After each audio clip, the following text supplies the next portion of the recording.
Hello.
Oh, hello, T. Hope you're doing well. It's been a long time. Hope school is good.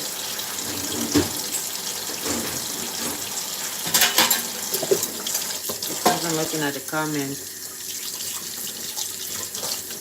And I looked at it, but I didn't really read it to death. But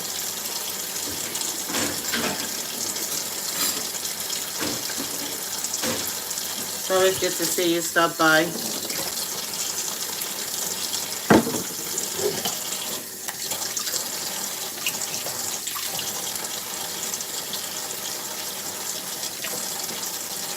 Thank you, but my hair is so old.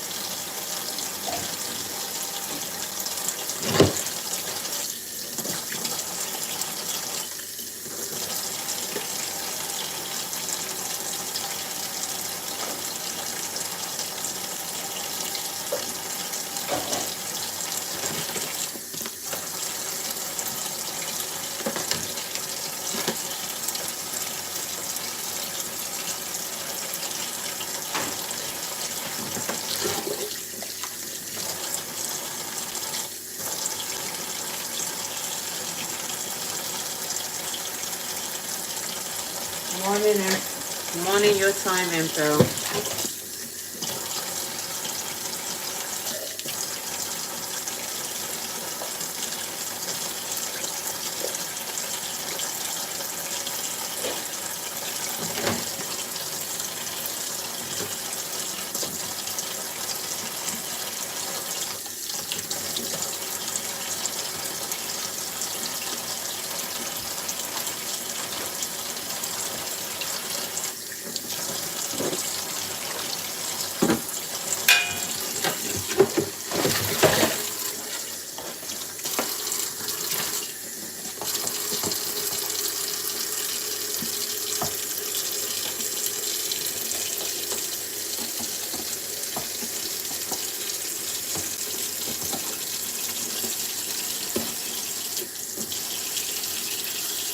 Yeah, it's night time for me too, but he's in a different time zone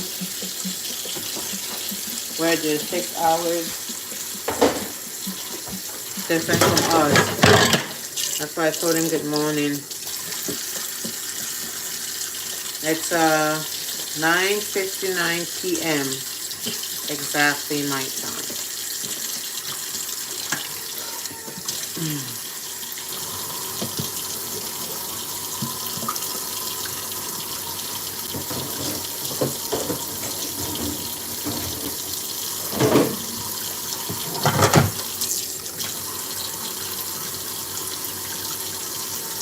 8:50.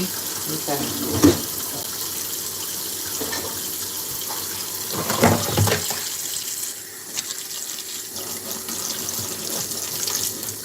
Is that East? No, that's not Eastern. Is that Central Time or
algebra? I hate math.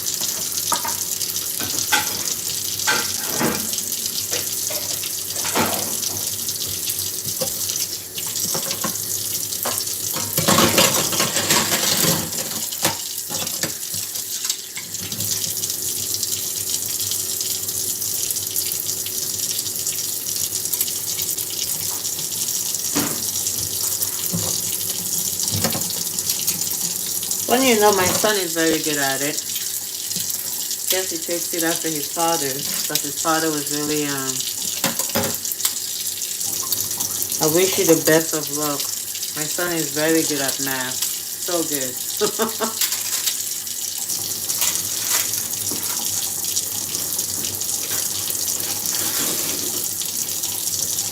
He takes some things from me, but he's really blessed. So math is not one of them. He loves it. Social studies, it's not really his thing.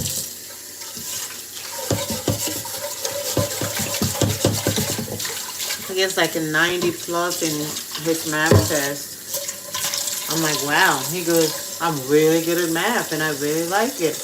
He really likes money too.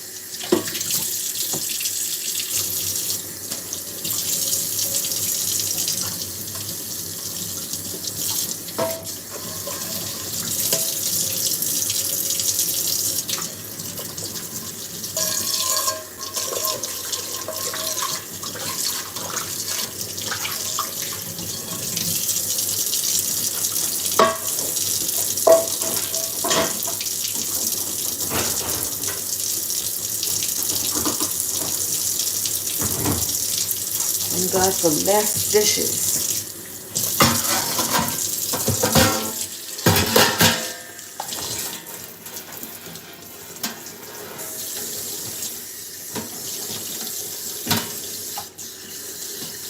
You're very good at science, see?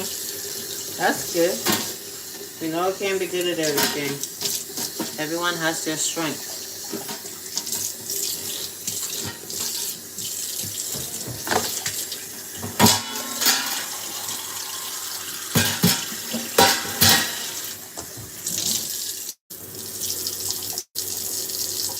No, there are people that are good at science, biology, and this and the like.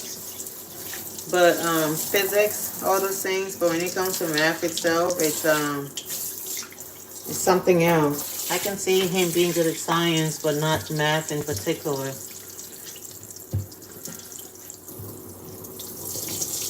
You know, they can do some certain things.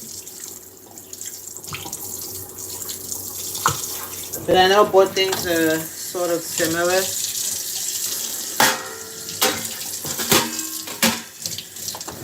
Both things are sort of similar. Hopefully you find your balance though.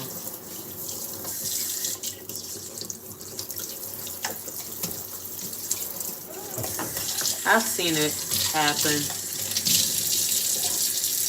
Yeah, see, maybe he likes the tricky kind of things. Those ones count me out.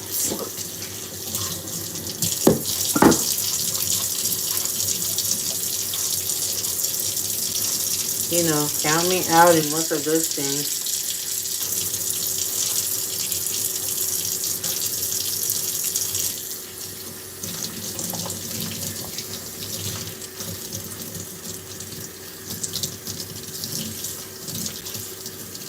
I hated math.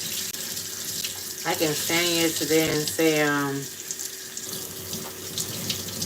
I had to take night classes in high school so I could graduate because I failed my math class. And even after taking night classes, I still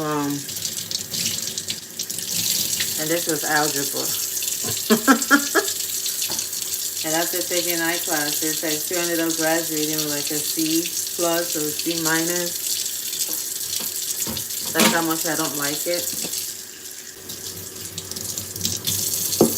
Hello.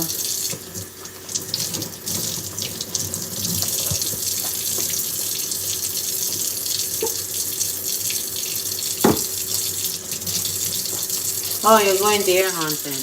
You're safe out there. Thank you for stopping by. Family is doing very well, thank you.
So yeah, I like the sound of it. It's more therapeutic than waste to me. Sound is very relaxing to me.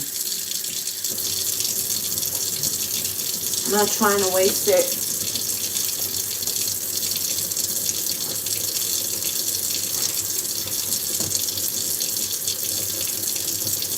This is not working.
Huh? I don't understand. Is that a comment or a statement? How are you? I guess I'm doing good. Good question. Maybe I'm reading it. I'm reading too much into it. Hello, Barton.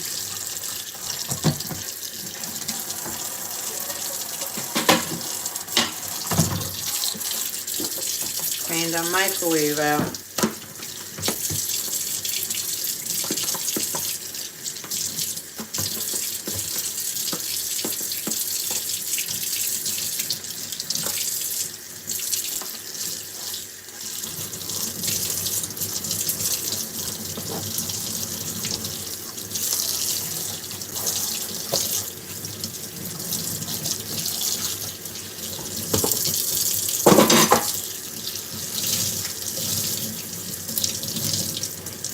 Oh, yeah, you probably missed my live stream.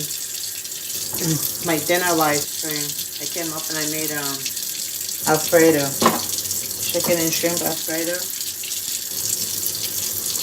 was in a hurry to get the baby, so I didn't make no veggies with it. And I also made some chicken salad. Still have leftovers on the counter, on the stove top. Which I don't mind showing you. Yep, kids are sleeping.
I had them help me pick up some toys before they went up to bed. So that definitely helped.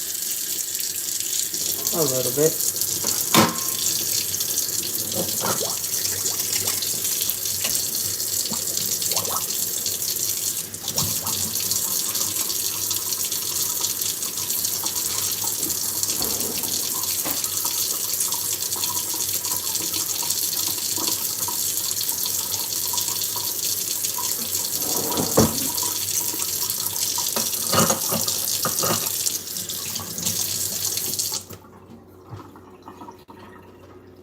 I'll show you what I made for dinner. And then I'm gonna get back to my cleaning.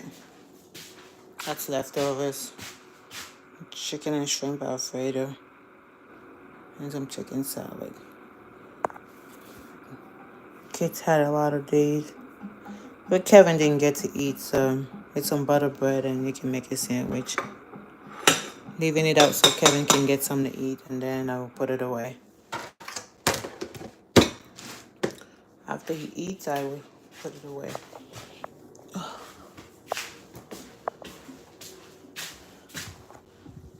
With some butter bread.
Did you catch Giant? Huh? Did you No, I texted you. Huh? Apparently, they lock the doors 10 to 15 minutes before closing, so people can't keep coming in. Oh, did it? Yep. So I should have told you the one on Centerville. Well, too late. I got this in Turkey Hill, so. Yeah, the one on Centerville closes at 11. I just found that out.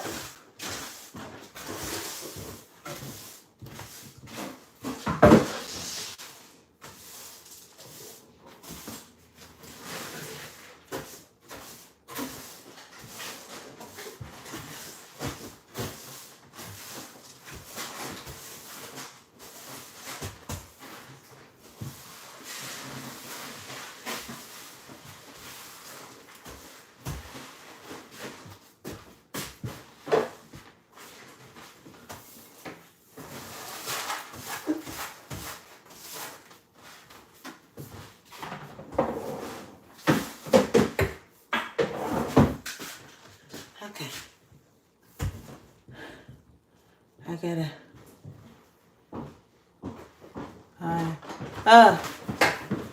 He always eats late on a Friday night. Huh? Why are you eating so late? I said he always eats late on a Friday night. That's cat litter I was carrying. I wasn't eating.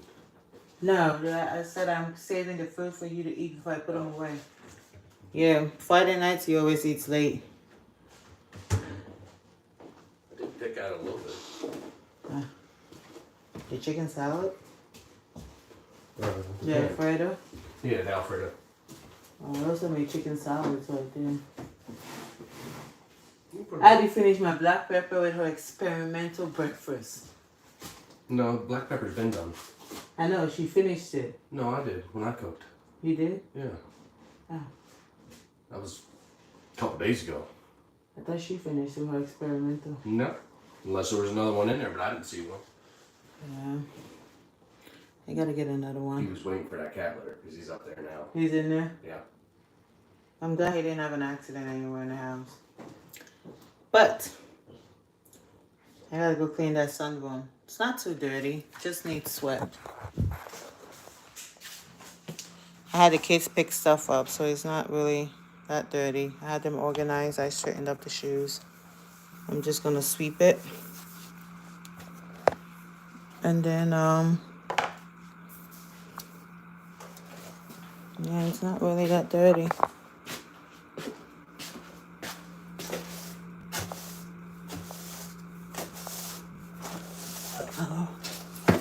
When you have a husband who's a contractor, you got tools, his work tools everywhere. All right. I had them help me organize Maddie's toys and stuff, so I don't have to get too much here today, which is really good.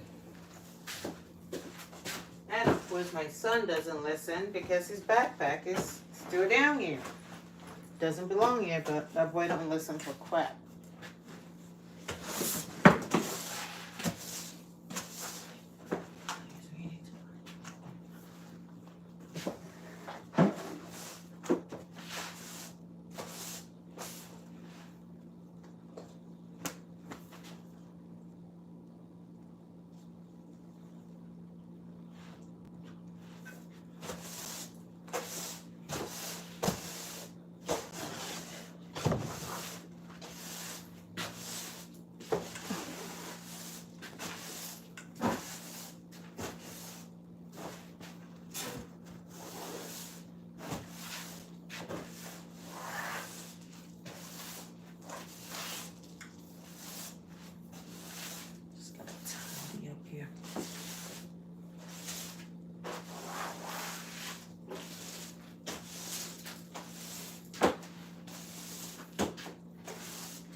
Uncle, get out of my... Get. Go. Go. Go. Go. Why do you always have to sit where my third pile is? Go.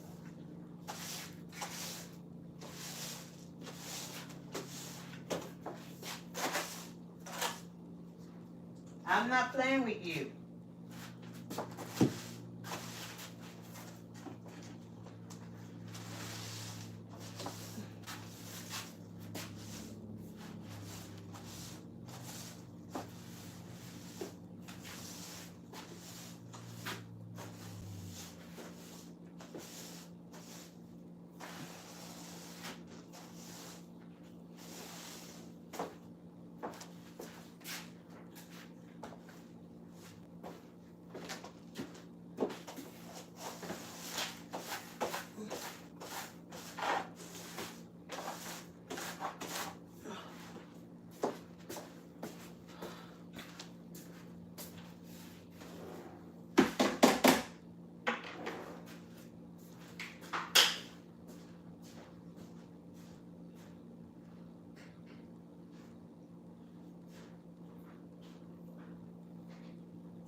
Okay.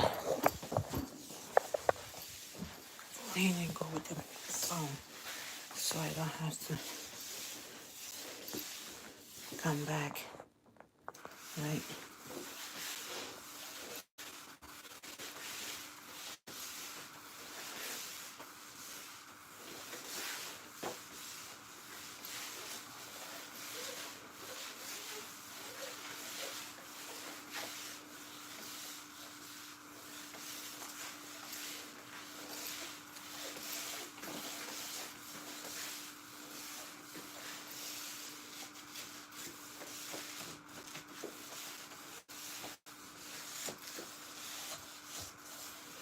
Maddie did her handwork there again.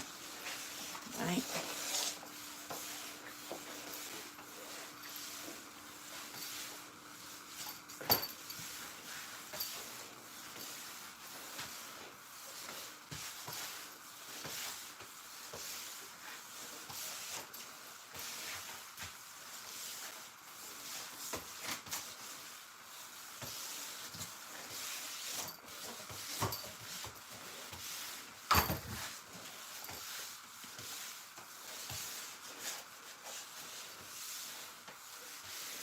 Okay.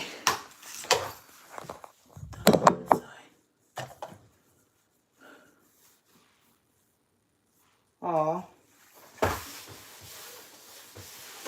you're welcome. Hope my cleaning videos helps keep you entertained. I also watch people's live stream when I get lonely. So even.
Once not careful, you can go zoom and fall.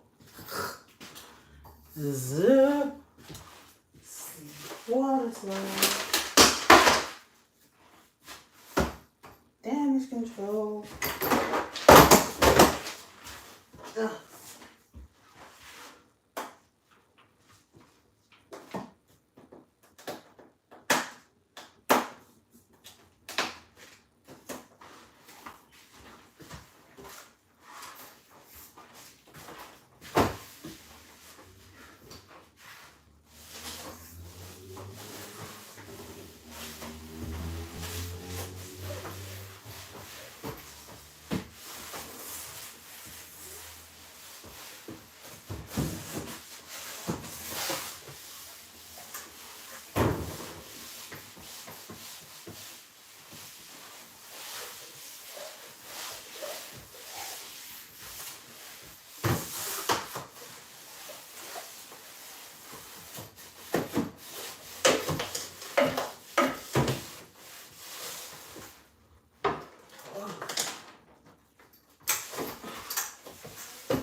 dirty.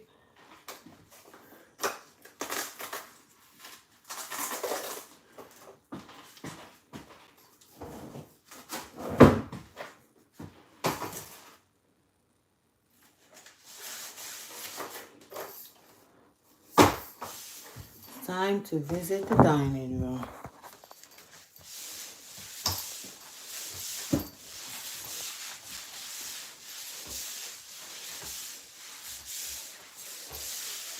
The kids didn't leave it a disaster, so that's good.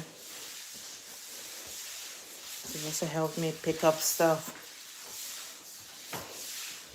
Helping me pick up toys and stuff really helps. I'll clean my food tracks. Okay. This one's not so dirty. It's not so dirty. I should probably mop that room first, so it dries up before I come sit down and fold laundry.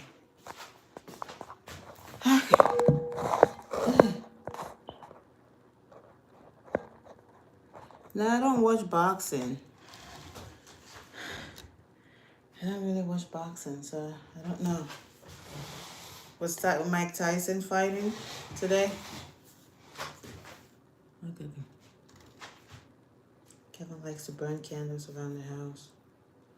This is Ashland's fall pumpkin pie candle.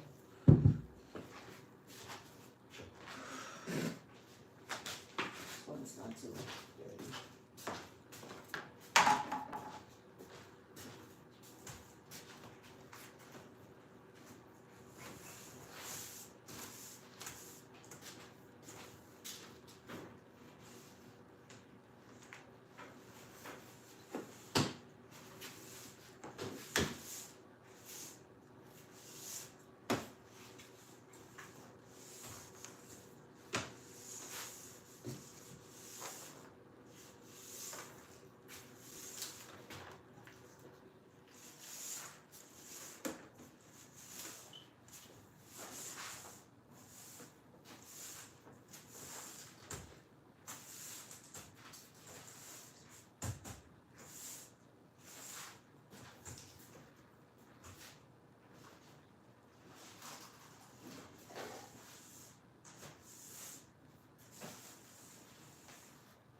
It's gonna be more light today, Emperor.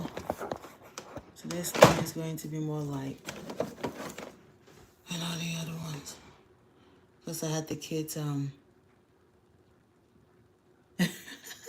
I had the kids help me pick up the toys.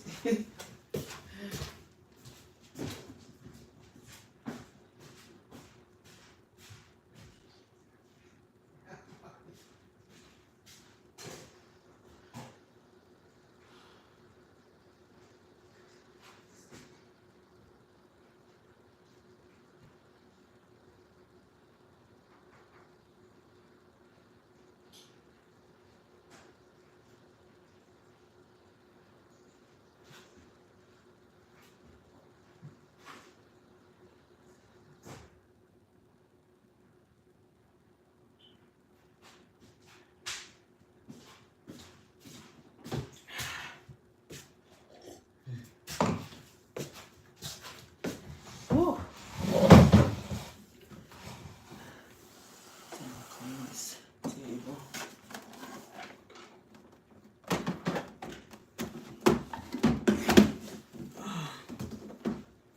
Oh, hot. I think I'm gonna turn off this thing.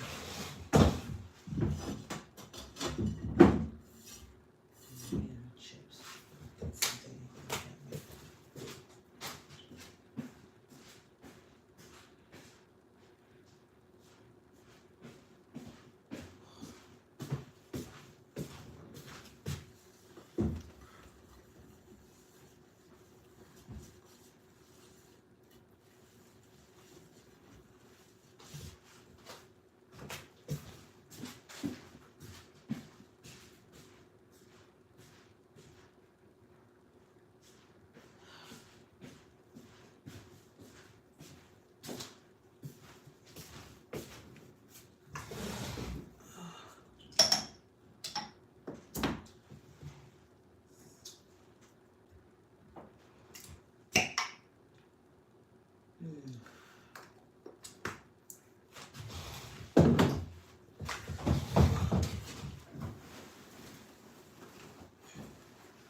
Some dirt on the table. That's a miracle.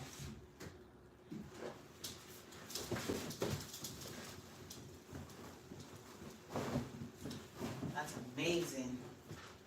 Really big one for this kid. You down there? Yeah. Really big one for this kid.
Ooh.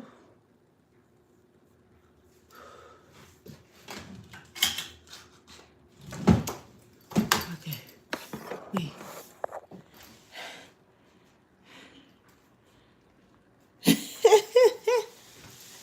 Kevin, Kevin doesn't even look at such things, Barton. Kevin doesn't even look at such things.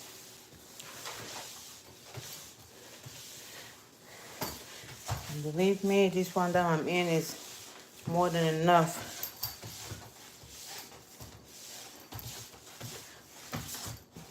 You see all this work? You men are very wonderful in certain parts, but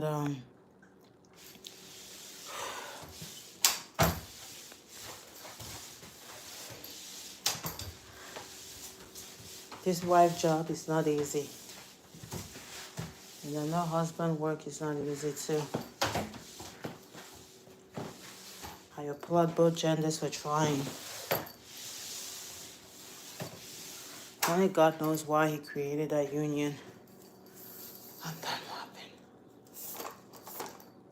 That's still good. Only him knows why he made that union. Okay. Whew. Everywhere is clean now, right? I can breathe. Everywhere is clean. I don't know what this lunchbox is doing here. Everywhere is clean. I have to go fold laundry now.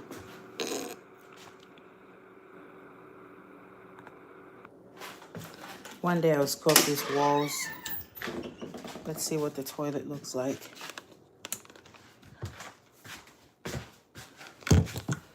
Toilet bowl needs clean. They've been doing a good job. It's not really dirty. But I'm gonna give it a quick scrub. And of course my bathroom closet. My bathroom closet is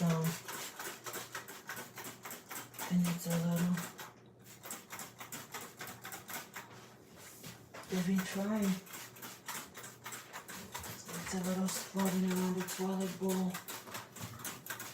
I'm just gonna use toilet paper.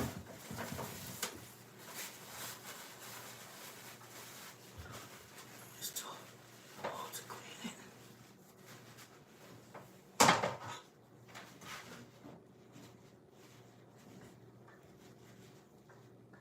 Let's scrub the inside first.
I got my camera on here. Oh, it smells good in here. Is that the cleaner I had? Yeah, it's Fabuloso? yeah. I'm almost done. I have to get out and do what you gotta do. Why are you using the toilet paper? Cause I don't know. They just feel like picking up a rag, so I just up toilet paper and then wipe cleaning with it. Okay. I don't know. Guess I just got lazy trying to get a rag, which is staring at me right up there. I know it's right there staring at me.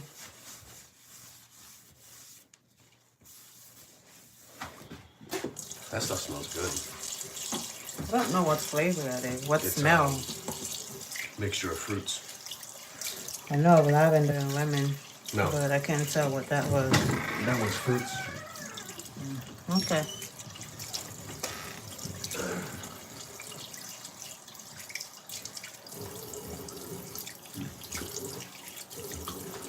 Alright, I'm done. I need hand soap. Well, courtesy of Maddie. I was gonna put the Dawn dish soap in there because we got 3 things of it. Instead of using the body wash and stuff. Just to wash your hands. Then we need to go to Dollar Store and just a get little some bit. more hand soap. Where did you get these? Were they from your mom's stuff? No, I won that at the Otters. Oh, because Auntie said they were from your mom's belongings. No, my mom's stuff is the stuff that's up there. Chip stuff. Did the breaker go off for the hot water? I can look. I don't think so. Guess it's not hot.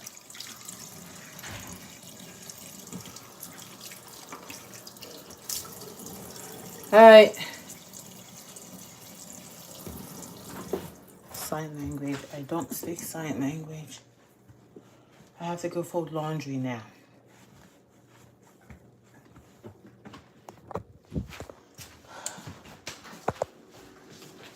Came out here to do something. What was it? Was it all? Yeah. I wonder why it does that in the winter. Cold weather.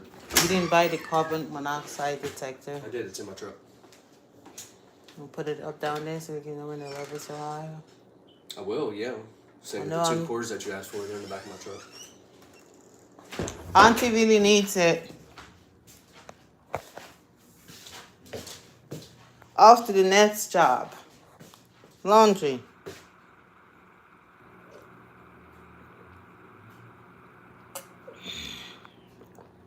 Yay! Not. Not. Okay.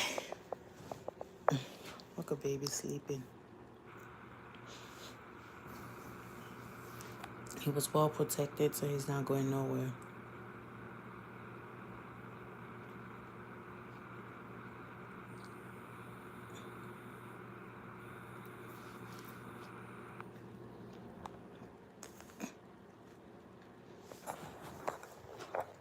I gotta get the laundry.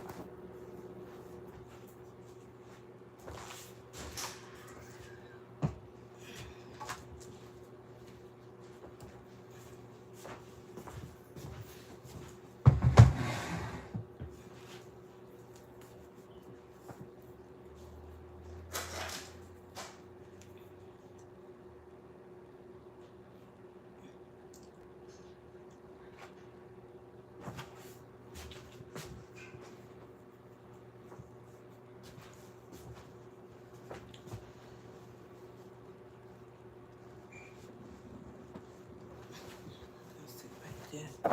Put this one right there. Camera right there.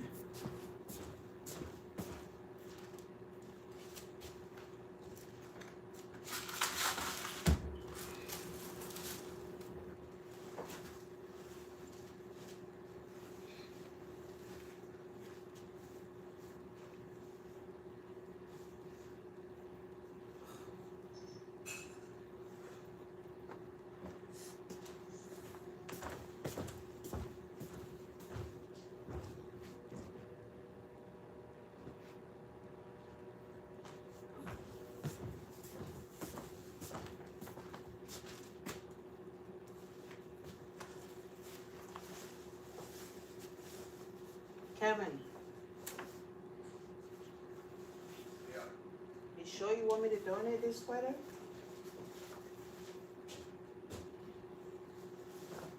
Well, keep the Wickersham one. The heck one, yeah. Kim, did you change your mind? Only because they're not in my field. They're industrial. They don't do residential. Or That they Carhartt sweater is really good sweater, but that one's safe. I'll use that one. The other one, fuck keep, no. get rid of this one. No, the Wickersham one, keep. Keep this one, Yeah. but get rid of The heck one, get rid of. this one. Yeah. Some lucky person's gonna be so happy to get a winter coat. Thick sweater. Only Brandon could get it in. Like, can't you like get this wife in? I can give it to him and tell him he can't wear it like on a site where that's exposed. You want me They to- wear it at home when Okay. he's going out, but just not on the job because it's really nice and it's thick. It's Carhartt. Carhartt's are fucking expensive. I know. That's why I said just let him wear it for stuff like that. And Maddie's costume has turned into a Halloween jacket. Halloween jumpsuit.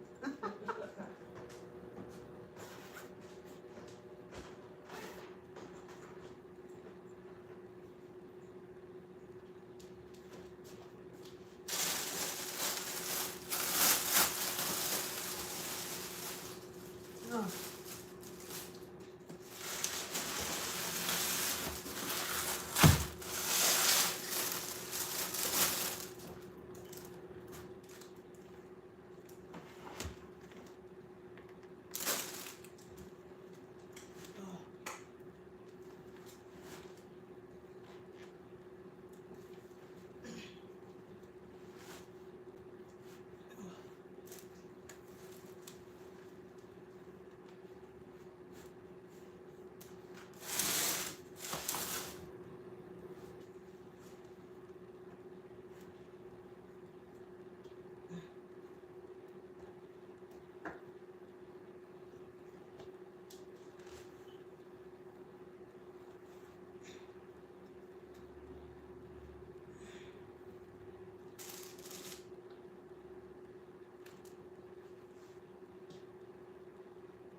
Auntie got me a sweatsuit.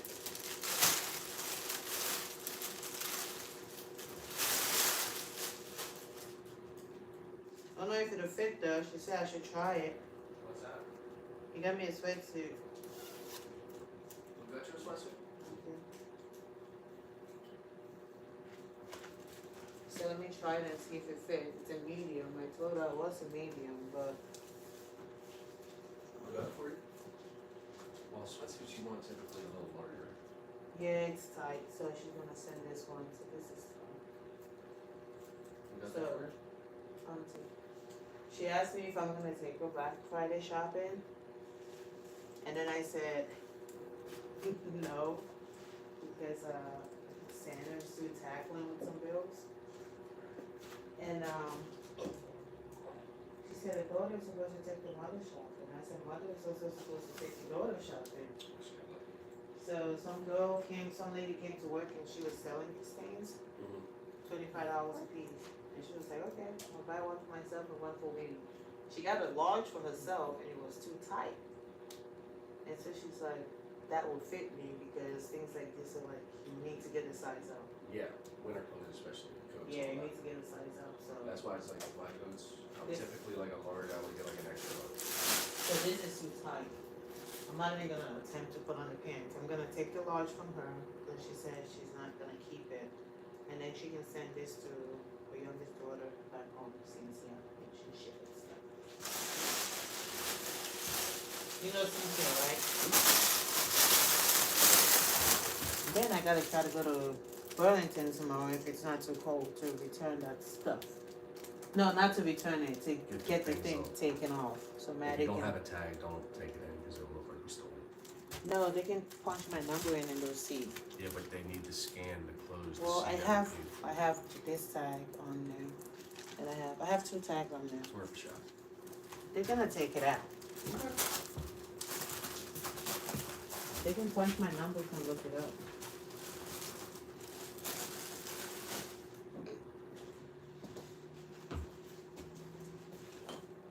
There's a 4. I have one more. I have another basket coming up with Theo's stuff. There's a 4 pairs of pants. Can't let them just go like that. Can't marinate them for winter. Yeah. Okay, I'm back.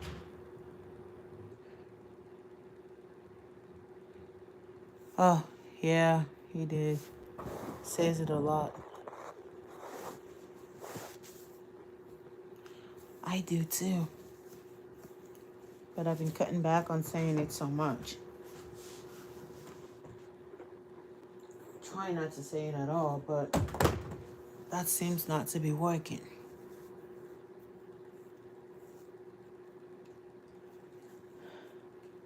Let me fold this laundry. The other day I folded 3 baskets. So today we're going to attempt to fold the remaining 2 baskets. So it doesn't pile up again, right? Telling you, this laundry piles up so quick. 3 to 6 months. Theo can still keep this to wear with his jumpsuits.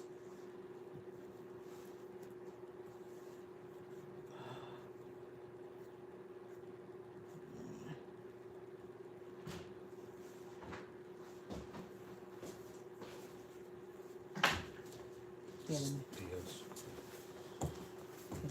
you need the basket? Yeah. Just dump it on me. Probably just. It's not a lot. It's mainly blankets.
Looks tiny, but it's 9 months.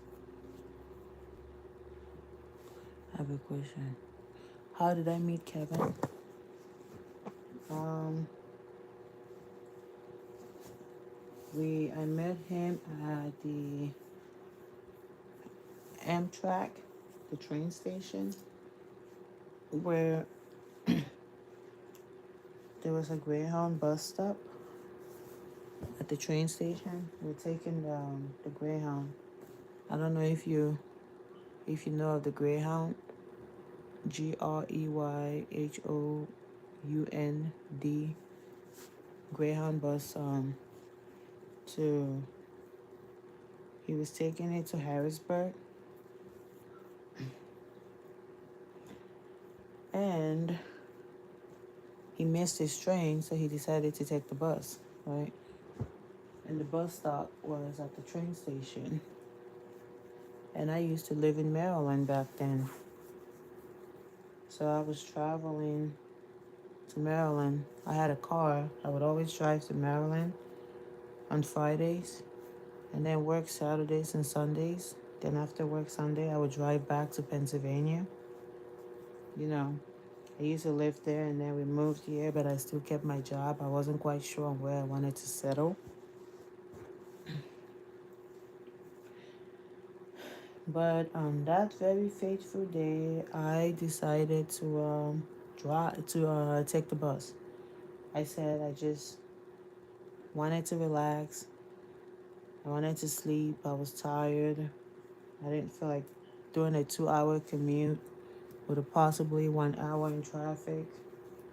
I told myself I'm just gonna pay to take the Greyhound bus to Maryland, and then when I get off at my destination in Maryland, I'm going to take a public, well, Greyhound is also public, but a smaller bus to where I was headed, which is my friend's house. Because I no longer had a house in Maryland anymore. But this is 3 to 6 months. This is still good.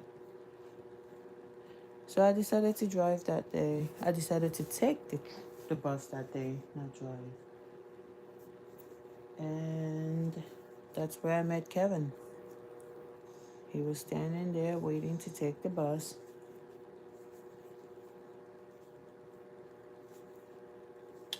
I was on the phone with a friend, and he turned around and he said, "Excuse me." I said, "Yep." He said, "Do you know what time the bus is coming?" That's how it started. That's just how the conversation started. Just excuse me, right? "Do you know what time the bus is coming?" And I said, "Yeah, it should be here around so and so time." He goes, "Oh, okay, thank you." I said, "You're welcome." The bus came. I got on the bus. I sat down, and he sat behind me. And I had my music in my ears, right? I got on the bus and I plugged in my earphones and I was listening to my music. And I wasn't aware he was talking to me. Apparently he was. And I wasn't answering him. And then he tapped me on the shoulder and I turned around and I looked. I was like, "Oh, you talking to?" Took it off. He goes, "Oh, got music." I said, "Yeah, were you saying something?" So he started talking about how he plays, how he wrestles in college. The conversation just went on, and how he's a wrestler, and how he's also he plays football as well in college. Mm. So we're chit chatting about all those things. And then he also told me how he owns his own business, and then I laughed. And I thought it was so funny, right? I was still so young, in my 20s. I was in my 20s, around like, I would say about 21. I had just turned 21, 21-ish. And then Here goes a young kid. It looked like Eminem, right? He did look like Eminem in his younger days. His hair was much blonde than it is now. He wore baggy clothes. I thought it was so cute. I said, white boy with baggy clothes. Ay, ay, ay. I thought it was just so cute. Oversized baggy clothes. But, yeah, so we started talking. And one thing led to another. We, when I laughed at him that he owned his own business, and I said to him, I said, just because you hustle, you know, you pass, you sell. Right? That just because you hustle on the streets,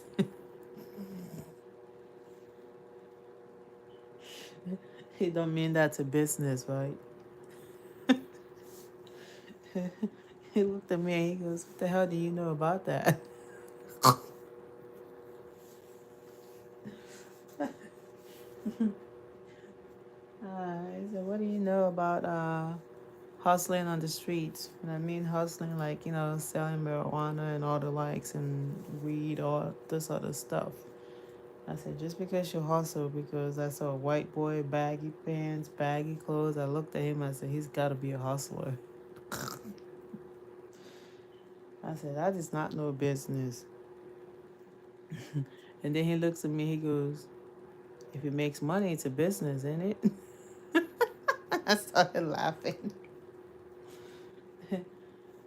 I started laughing. Oh boy. And then some other guy on the bus laughed at him and said, is she a good one? She got you. He said, she got you. Because I just thought it was funny. He said to her, to Kevin, if I were you, I won't let her go, right? He said, she got you. I said, shoot, he wasn't holding me to begin with. He goes, see, she got a big mouth too.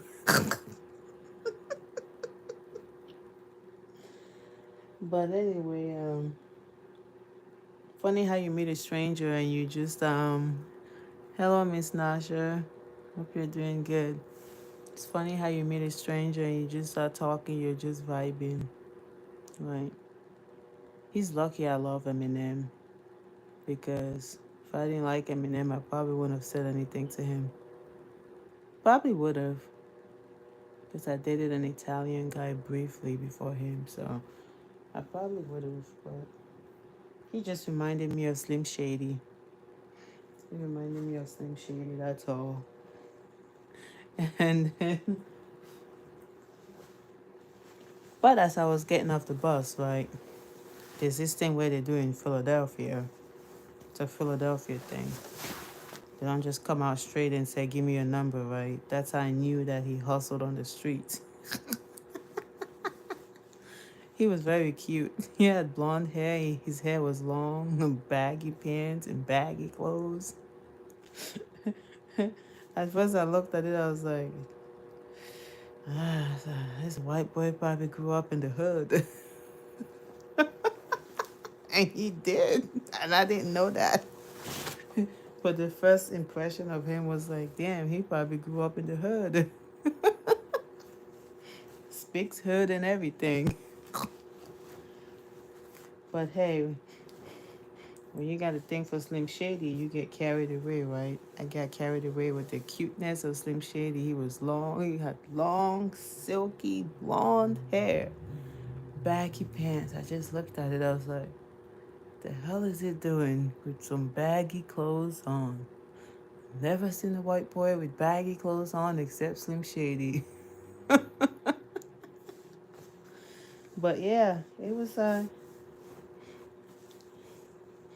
cute. I thought he was cute. But then yeah, the bus stopped in York. I had to get off in York so I can transit to a different bus and go to Maryland, but he had to stay on the same bus to go to Philadelphia, to go to Harrisburg. And as I got up, I said, "This is my bus stop," right? I said, "It was nice meeting you." Well, I married Slim Shady, but now I think he's turning into Ed Sheeran.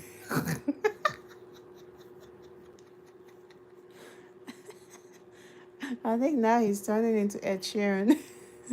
I said, the damn iris don't come out. You're all red now.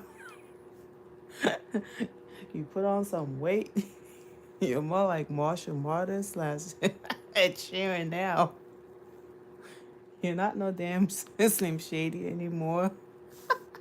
In his younger days, he was Slim Shady, but now he's Marshall. He's Marshall slash Ed Sheeran. Uh, this is small for Maddie, so I'm gonna throw that away. When I get up, I'll pick it up and put it in the trash. But yeah, that's the Philadelphia way of giving out phone numbers, right? I didn't give him my number. I just thought he was cute, and I thought it was gonna end at him being cute, right? So I got up, got my backpack, put it on. I turned around and looked at him. I said, "It's nice meeting you. It's nice chit chatting with you." I said, "You're really fun." As I'm walking, he taps me on the shoulder and he goes to give me a handshake. I reach out to give him a handshake. Well, sorry to call him white boy, but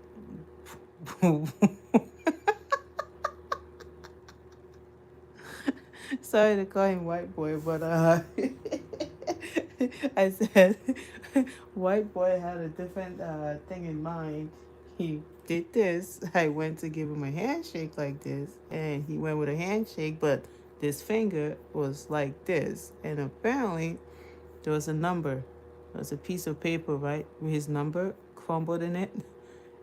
So I reached out, gave him a handshake, and then I felt something, and he put the number. I was like, For a second, I was like, never had a guy pass his number like that. What kind of way is this of giving a lady your number? Or giving a girl your number? I was like, see you later. It's too funny to me to this day. But apparently that's a Philadelphia way of giving a lady a number, or a street way of giving a lady your number, right? I got out and I called my girlfriend that I was on the phone with her before Kevin asked me a simple question on what do you know when the bus is coming, right? Some days when he pisses me off, I tell him, I said, I wish I never told you what time the bus was coming. I won't be here fighting with you. If I had just shut my mouth and not tell you when the bus is coming, right? We won't be having this conversation, Kevin. Yeah, but I called my friend and I told her what happened. I said, hey, I think I just met Slim Shady. She goes, oh no, you love Slim Shady. I said, yeah, I do. I said, I'm telling you. I said, he looked just like him. Baggy clothes, blonde hair and all. I said, he looked just like him, stood just like him. Everybody just be just like me.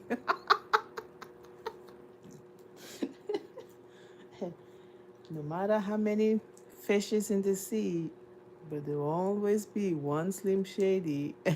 And I told her, I said, I think I found the second one. No, I didn't call him. I texted him. My friend said, throw the number away. I said, no. Looked at it as the bus was going. He waved through the window. I waved back. Looked at that number. Looked at him and I kept thinking, should I send him a text message and give him my number? Or should I throw the number away? Well, on good days, I'm glad I texted him, right? On bad days, I wish I never texted him. So I sent him a text message. I said, hi. I said, this is definitely the first for me. For you like passing me some weed on the bus. I was scared at first. He goes, no, it's a Philly thing. I said, Philly, what? He said, it's a Philadelphia thing. You don't just come out and ask your number. You just, just slide it in there. I said, yeah. It's that hustle we're talking about, huh? Or that business of yours that you say you do. Kevin thought I was very strange. Didn't really care if he was selling marijuana on the street. Just didn't care. I was just like, it's your life. As long as you're not hurting anybody. Just thought he was just a young kid who was gonna eventually outgrow that phase of life. That's just how I looked at it. That everyone goes through a phase in life. I went through my teenage phase in life. So he's just gonna outgrow it. It's just marijuana. They're like, oh no. My friend was so worried. She goes, oh no. She was more conservative, but always had a very free spirit. I believe that everybody deserves the chance to change, an opportunity to change. I never really judged people, and I still don't judge to this day. Maybe if I had judged a little bit. Nah, we're not fighting, so I can say good things now. But if we're fighting, never really judge people. Just never really did. But yeah. And then he said, when are you coming back to PA?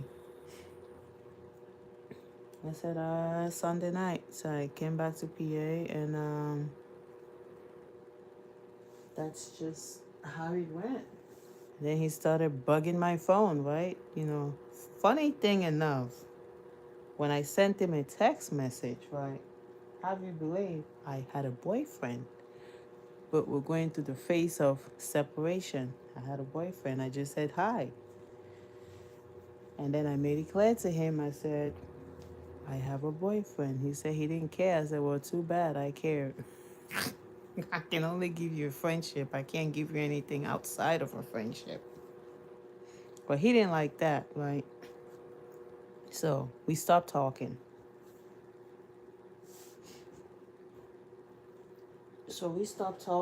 And then we didn't talk for about a year.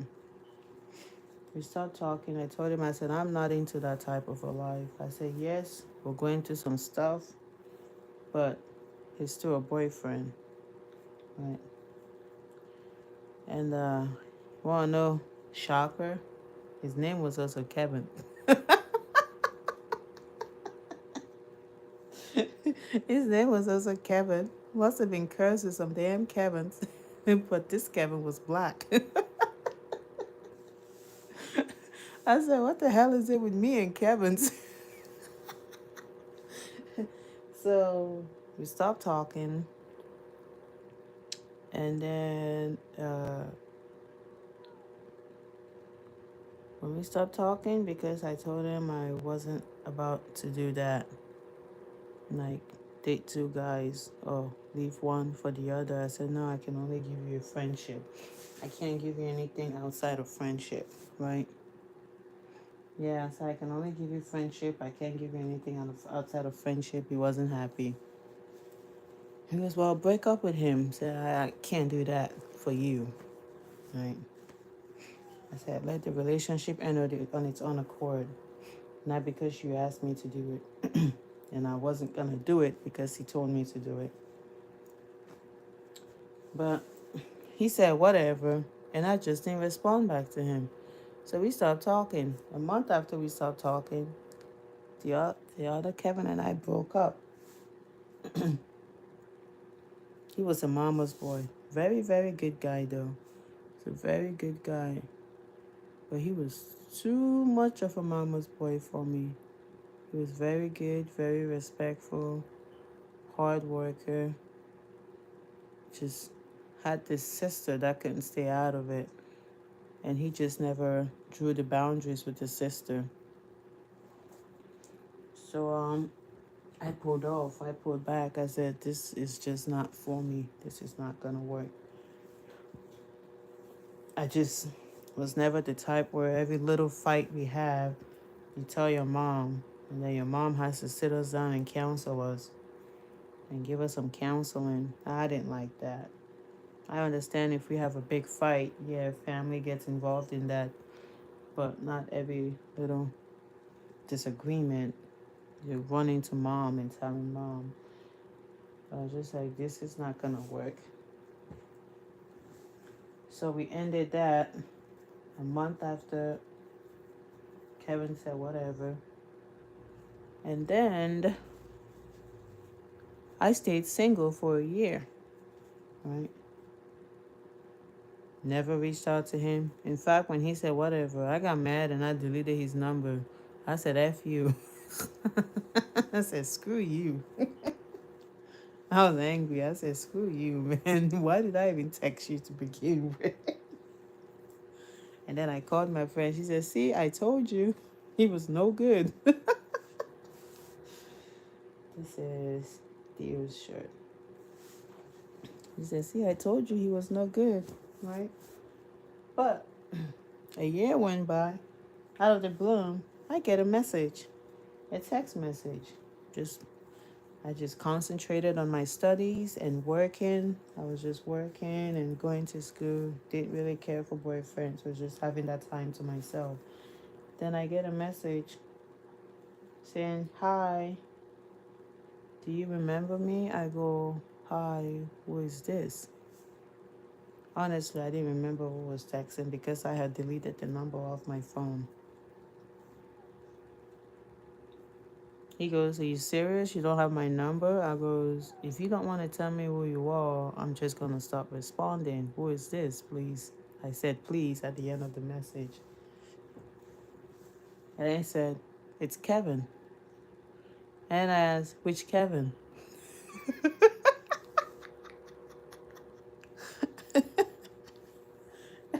How many Kevins you know? I say, I know a white boy Kevin and black boy Kevin. He goes, oh, your boyfriend? I go, no, not boyfriend, ex-boyfriend. He goes, well, since so this is white boy Kevin. So okay, then we started talking again. And that's the story of how I met Kevin. And from there, all was history. But that's how it happened. Everything else became history. But don't ask me how I met him on the day that I'm angry, the day that he pisses me off. I'm gonna tell him I should have left you at that bus stop.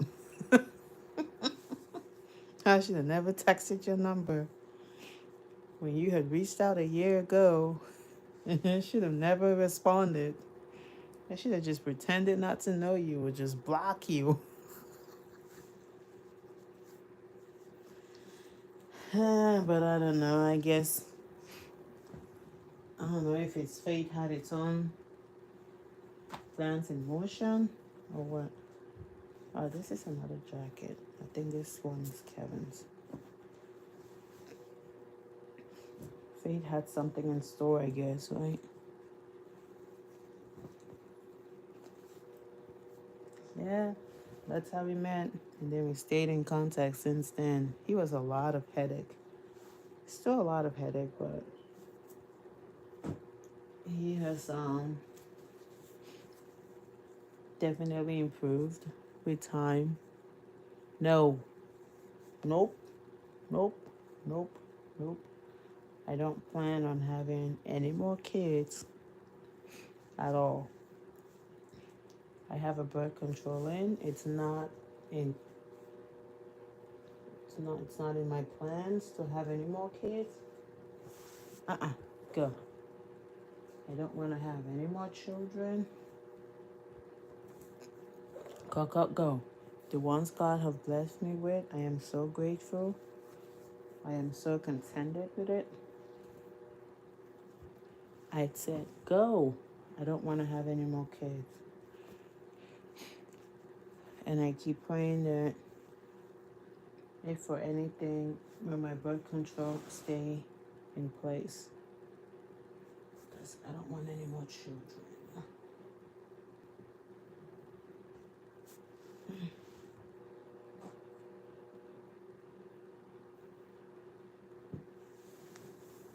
But that's the story of how I met Kevin. Or should I say Slim Shady. 4 children is good.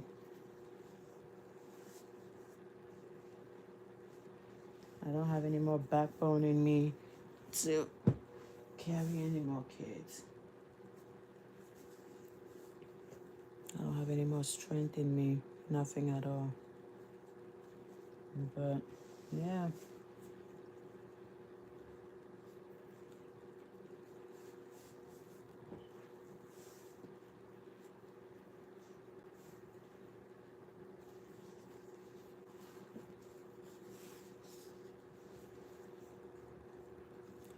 But Kevin Kevin has been a contractor for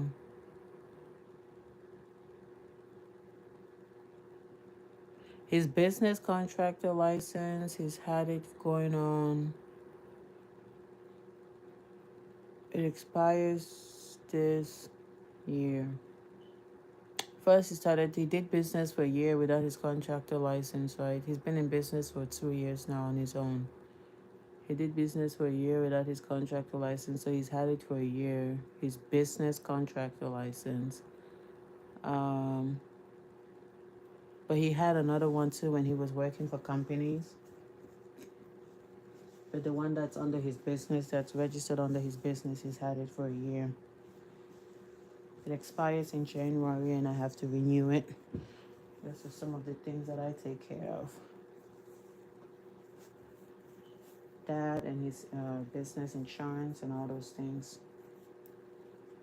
But before that, he worked for other companies, hated it so much. You know, kept making him false promises, breaking his back, doing so much and getting paid peanuts, just like most people do nowadays. Working for companies, you get paid close to peanuts anyways. Some companies pay you well, but in his field, he was just, it's working really good. God has been faithful. The first year that he went into business, he wasn't in there. The first year was rough. But he had a friend. That's why it's good to be good to people. It's good to be good to people, and it's good to be nice to people and not to look down on anybody. When he went out on business on his own, a friend actually advised him to go out on his own. And he was worried, that how was it going to work out? We were just so used to getting a paycheck every 2 weeks or getting a paycheck every week, depending on the company he worked for. When he came home, we had a conversation. He was very hesitant, and I kept pushing him, and I said, go do it. I was working then. I said, it's okay, go ahead, go do it. I said, we're used to living a simple life anyway, right? So we haven't really upgraded much of our life besides of some few things that we do here and there. I said, we still live a life like we're living in our apartment. We don't live extravagant lifestyles or trying to live above our means. Well, we did briefly when we bought the house. And they were handing out credit cards like it was nothing, and I fell for it, and now I'm trying to dig myself out of it. But I encouraged him to go out and do it. And I said, go out and do it. He said, "No, we're not gonna be okay." I said, "Seriously, go out and do it." He was so miserable. Every day you come home from work, he was so cranky. He was just so miserable. Like he was working hard, but just the money just wasn't coming in. You know, like you're working and you feel like you're still really, really struggling to get by. Not saying we don't struggle to get by, but not nearly as much when he worked for a company. So finally, he took my advice and he went out on business on his own, right? He stepped out and decided to be a contractor. Um, I was still working then, so my check was the only stable check that was coming every 2 weeks, and we were surviving on that. It was just enough for us. Less eating out and, less extravagant things and taking really, really cheap vacations, taking vacations and staying at $30 hotels because, you gotta do what you gotta do. But now I still don't like to pay more than $60 for a hotel. 60, $70. I still don't like to pay more than 60, $70 for a hotel. But yeah, and as business started doing well for Kevin, um, in his line of work, you need people who have been in the field to like bring you in and so forth. So Kevin was introduced to a guy who flips properties, right? He went in, told the guy his rate, and the guy was like, "That's too high. I typically don't pay guys this much for work, but I want to see what you can do." And he's really good at his craft. He does finished carpentry. When you go to those big $1 million houses where attention to details, little things like that, that really matters. Structural things like that. He does all that. He does residential. Kevin does commercial. He does concrete. He's good at all those things. Um,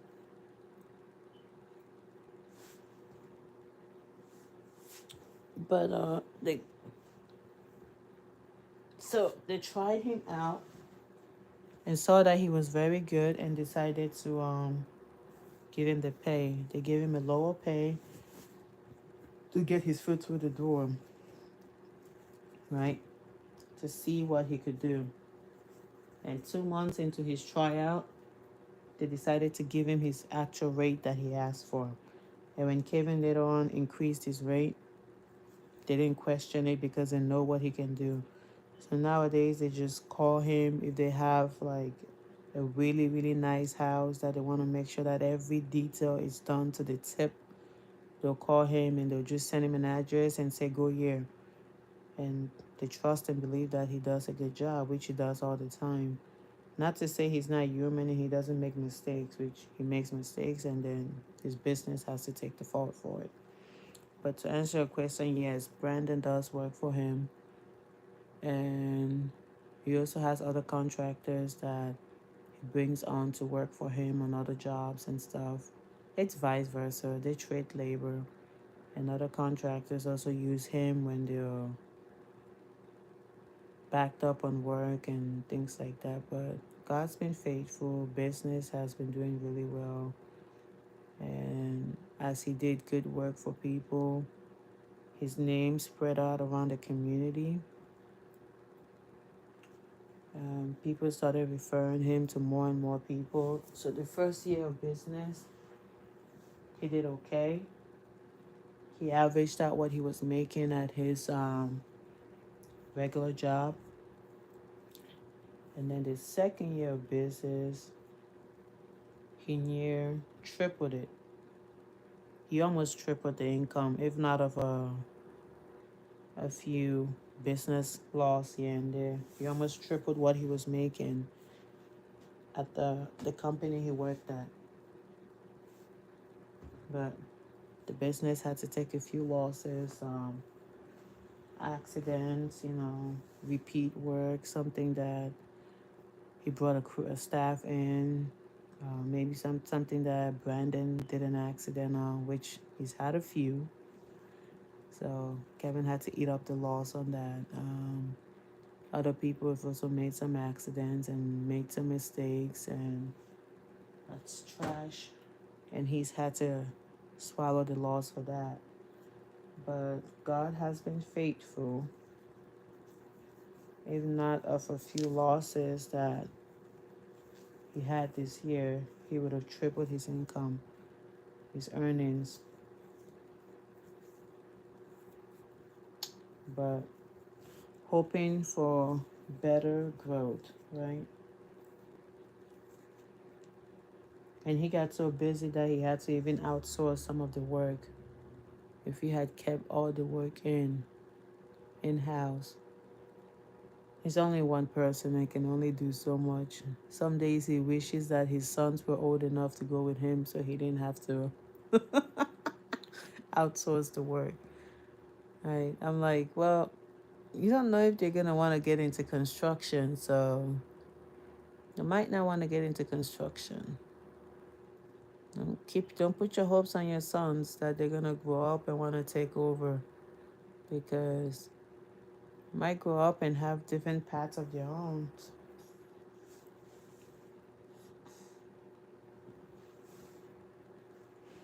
And then you'd be really upset that the kids aren't taking over for you. Sometimes work is slow. You might have like a week or so, that a few days that he doesn't go to work. But he has this one guy that flips houses, is really big in the business. That even when he's down on work, he reaches out. He always comes through for him. Make sure he gives him work and stuff. But I'm definitely grateful for that. My advice to anyone that's into construction, though, if you're able to take the slow start to business on your first year, definitely consider going out on your own. You make more money that way. And then, you be your own boss as well. But for the simple fact that you don't get a paycheck, a guaranteed paycheck every week or so, you have to know how to manage your funds. So if you get a big job, or just always have to have funds readily available for rainy days, for materials, to account for any job that has to be fixed and things like that. And that's where I come in, right? Trying to make sure those funds are there for when he needs materials, and just finding out a better way to manage those funds. Can't just spend it like there's no tomorrow. You gotta manage it.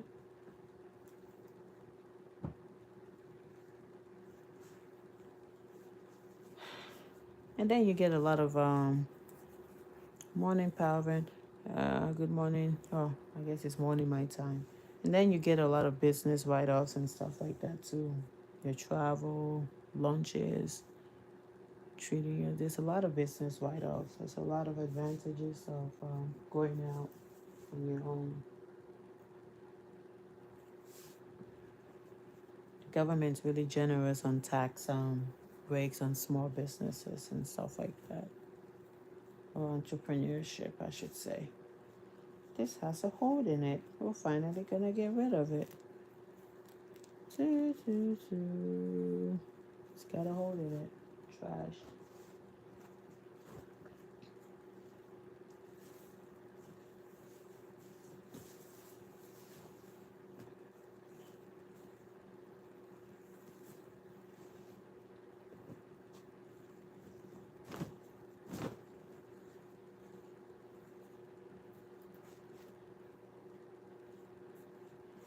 And as time went on, he works with bars and restaurants and bars, not only home flippers, people that buy houses, fix it, and sell it. He works with real estate agents, two in particular. And she's really good at passing out his numbers to any home buyers, any people that buy houses. She just passes Kevin's numbers over to them and things like that. Um, I have to tell Kevin to reach out to her. Remember, she had some work that she wanted him to do, but he's been so busy. There's some people that you just don't keep on the back burner. I'm doing good, my dear. Thank God. Oh, spouse and spouse. And my job is also to remind him to reach out to certain customers. Never bite the hands that feed you. So as much as he gets busy, always gotta do work for the main guys, right? Never bite the hands that feed you. Always have to go back to your humble beginnings, which is that's my role. Always reminding him, I'm really busy, Winnie. I don't have time. I say, yeah, you're really busy now, but yeah, I'm proud of him. That proud of him and grateful to God. My place coming to push him back to those places. Like, you need to go back to your humble beginnings, right? This is see through. I'm just gonna get rid of that shirt. Always gotta show him go back to your humble beginnings. As much as he gets busy, and then he wants to forget the people that, not intentionally, unintentionally, right? He wants to forget the people that held his hand when he first came into the game. My job is to pull him back and say, go back. I'm really, really busy. I ain't got time for it. I say, you got 1 week for them. And every 2 months, that's your schedule workout. Give them 1 week. Because as much as you're busy, one day you always need them. Never forget your early beginnings. That's one thing my mom taught me. Never bite the hand that feeds you. Or never be ungrateful to the person that held your hands when you were growing up. Right? Always remain true and humble to them. Whenever they call, no matter how busy you are, give them a day or two. And no matter how busy Kevin is, you tell me I got a call, but I just can't do it, Winnie. I'm just so busy. Move your schedule around, make some wiggle room, fit them in. I can't do it. I'm only one person. I gotta get the job in. Work on Sunday if you can. But always remember, they held your hands when you first came into the game. If they call you, they have an emergency and they need someone to do finish carpentry and they know you're the guy for it, go help them. Give them a day, give them an hour, give them 2 hours. And never forget the people that opened the door, held the door open for you when you were coming up. So those are the roles that I play in Kevin's business. Sometimes he gets angry. He tells me you're not my mom. And then when work slows down, right? When work slows down with his personal customers and stuff, guess where he runs back to? His humble beginnings. If he had burned all those bridges, where would he be running to? Nowhere to get work. Right? He wouldn't be running anywhere. If like sometimes the city will hold back on permits and he's just not working, right?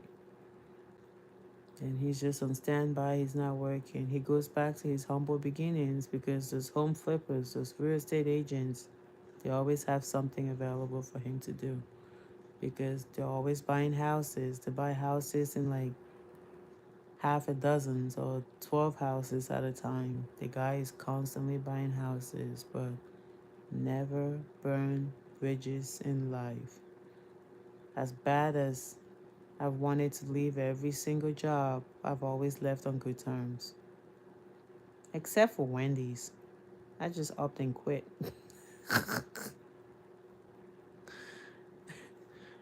Except for Wendy's, my very first job. I said, I don't care. I don't think I ever flip burgers again. Who knows? Maybe one day I will flip burgers. Maybe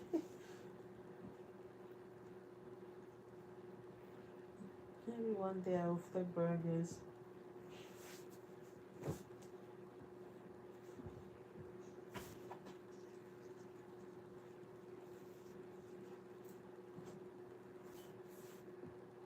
But even my last job that I recently just left, I gave them a 1 month notice, right? I asked I asked for a raise.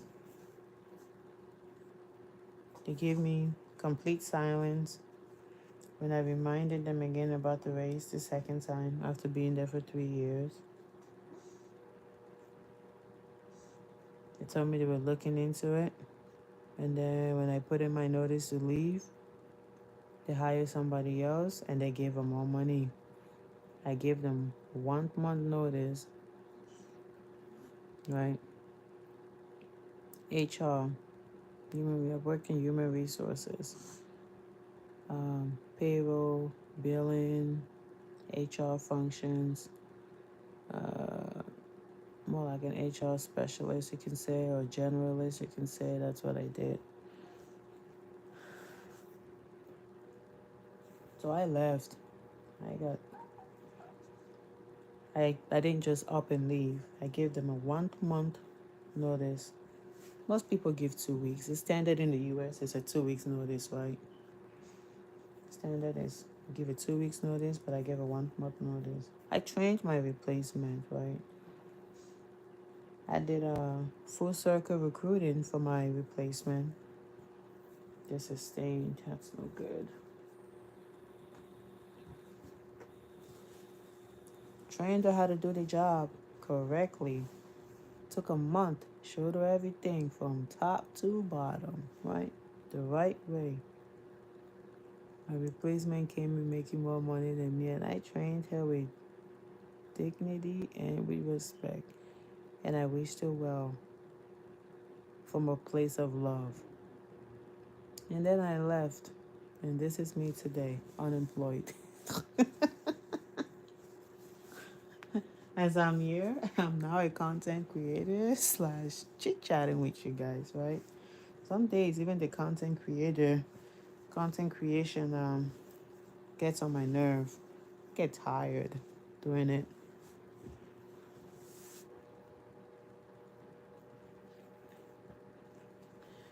But one day, hopefully, I'll go back into the field.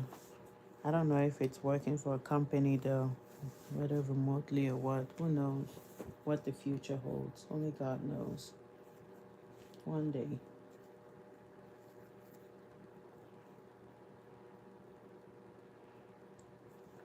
I still have my degrees and stuff that will never be taken away from me.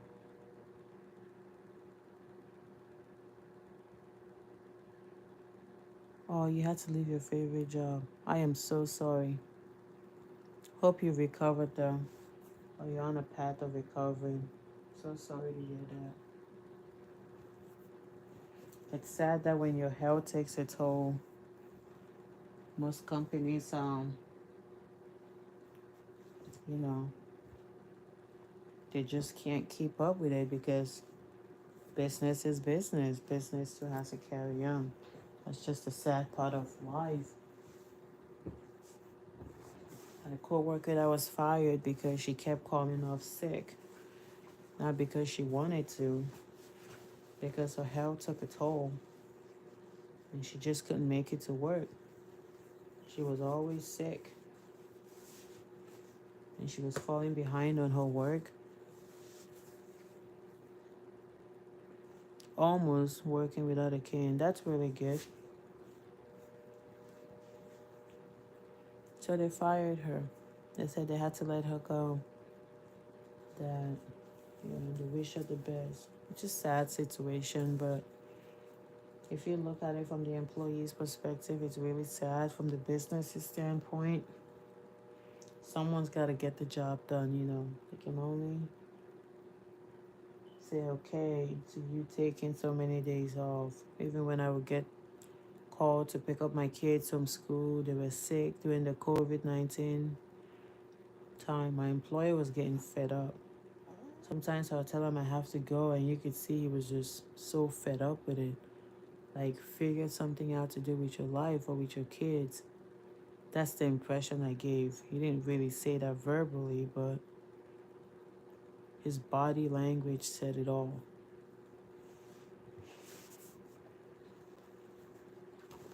And now that I sit back and I think about it, I can understand, right? Yeah, I'm playing a mom to Theo and the other kids. My kids made me laugh this morning.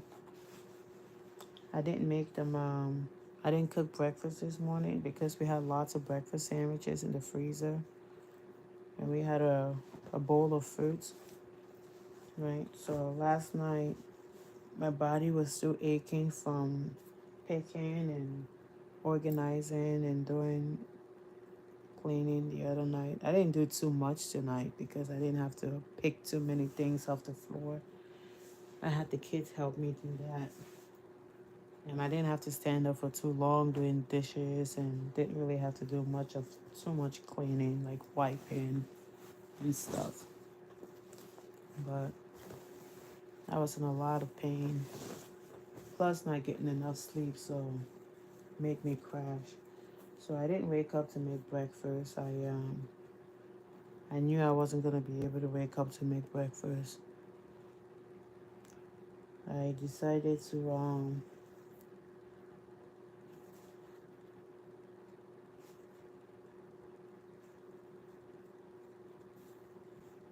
I decided to pull those sandwiches out, and I told them they could have sandwiches. They woke up in the morning. You're so used to me making breakfast and them complaining.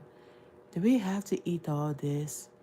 Do we have to eat breakfast? So guess what this morning? They got up this morning. They didn't see any breakfast on the kitchen counter. Addie walks up to me and I was laying right here and she goes, what are we having for breakfast? She said, good morning. I said, good morning. She said, Mom, there's nothing in the kitchen. We're going to school hungry today? And Carson also walked up and said, Mom, there's no food. You didn't cook anything? I said, when I make breakfast, you kids complain. I didn't make it today. And you're still complaining. So, damn me if I do and damn me if I don't, right? So I told them, no, I didn't cook fresh breakfast, but I have breakfast that I pulled out from the freezer that was fresh but frozen. So I made them put the plate of sandwiches on the counter. They just popped them in the microwave for 30 seconds. English muffins with egg and ham in it. And they also had some fruits and yogurt. So they had sandwich, fruits, and yogurt. That's what they had this morning for breakfast. Everybody, Brandon and Kevin and Addie and Carson. Yes, taking care of kids, it's a lot of work. My apologies to every mom out there. I never thought it was a job, but it's more than a job, believe me. You can have some laid back time during the day, but when everyone is sleeping, like right now, which is the only time I can really clean my house or fold laundry because I have two little ones that don't allow me to do it during the day, you're working. So if you have downtime during the day for 2, 3 hours, downtime meaning you still have a little baby in hand, like Theo, or dealing with Maddie, but you make up for that in the evening. So there's never a break, right?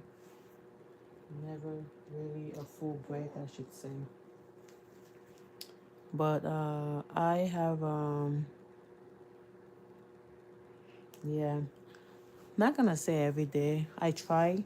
I cook for the most part. You know, if I don't cook every day, I make sure that I try to have some leftovers that I freeze for them to eat. Um, like tomorrow, we're going to have leftover chicken and shrimp Alfredo. There's still some in there. And my aunt also brought over some pizza, so they'll have some of that. If my body doesn't hurt and ache and stuff, when my body really hurts so much, I have to stop, right?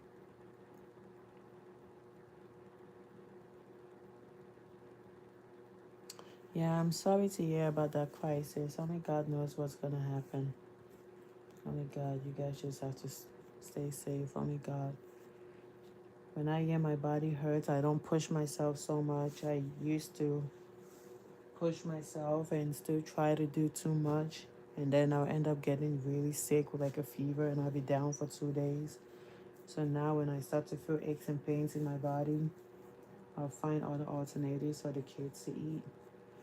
If that involves ordering pizza or maybe picking up some cold subs at the store, I would do that. But for the most part, I try to cook them a meal. And to answer your question, I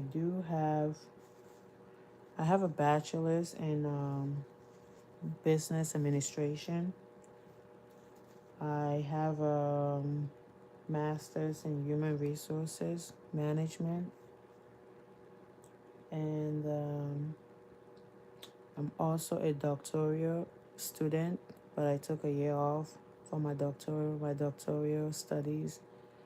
I was pursuing a doctorate in strategic leadership. I took a break off of it, and I am in the process of looking for a different college to transfer over to. Still going to get the doctorate in leadership, hoping to get a few credits transferred over. But yeah, that's what I have. By the grace of God, I pray to finish it in less than 3 years.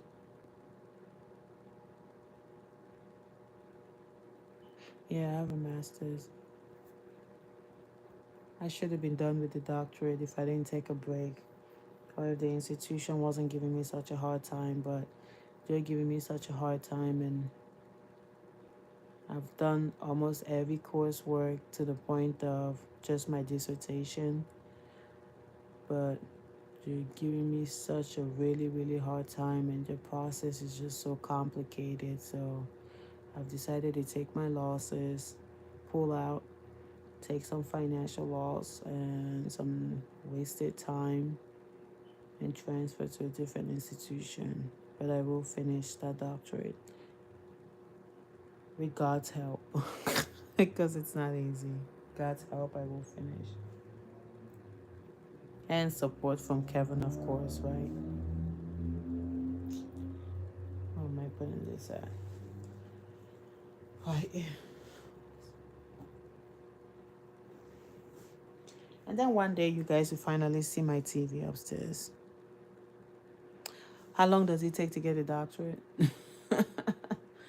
The average time is about, it depends, 3 to 7 years. 3 to 7 years if you don't take any time off. But I kept going and I would take a year off or take a semester off. And now I'm at the point where I just want to get it all done. Pregnancy, family life, when you're pursuing it and you have a family, you have kids to take care of, and sometimes you just need a break, mental break. It's really, really draining. And when you're paying for it out of pocket and you're not financing it with loans because you've taken so many loans already from the federal government, and you don't want to take private loans, which is what I'm staying away from. I don't have any private student loans. I just have federal loans, and I don't want to take any more loans. So we have been financing the doctorate out of pocket.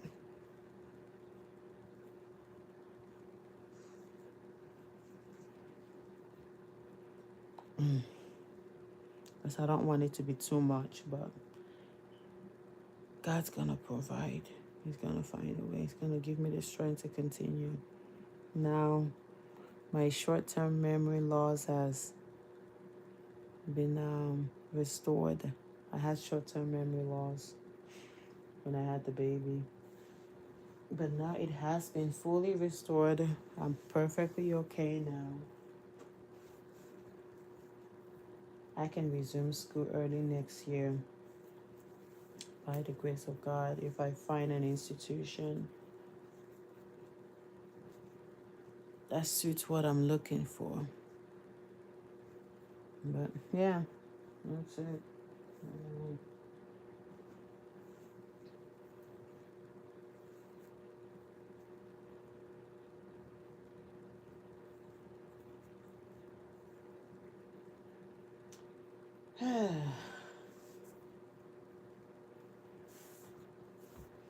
Life is hard. Life is hard. I'm telling you, man. Life is hard.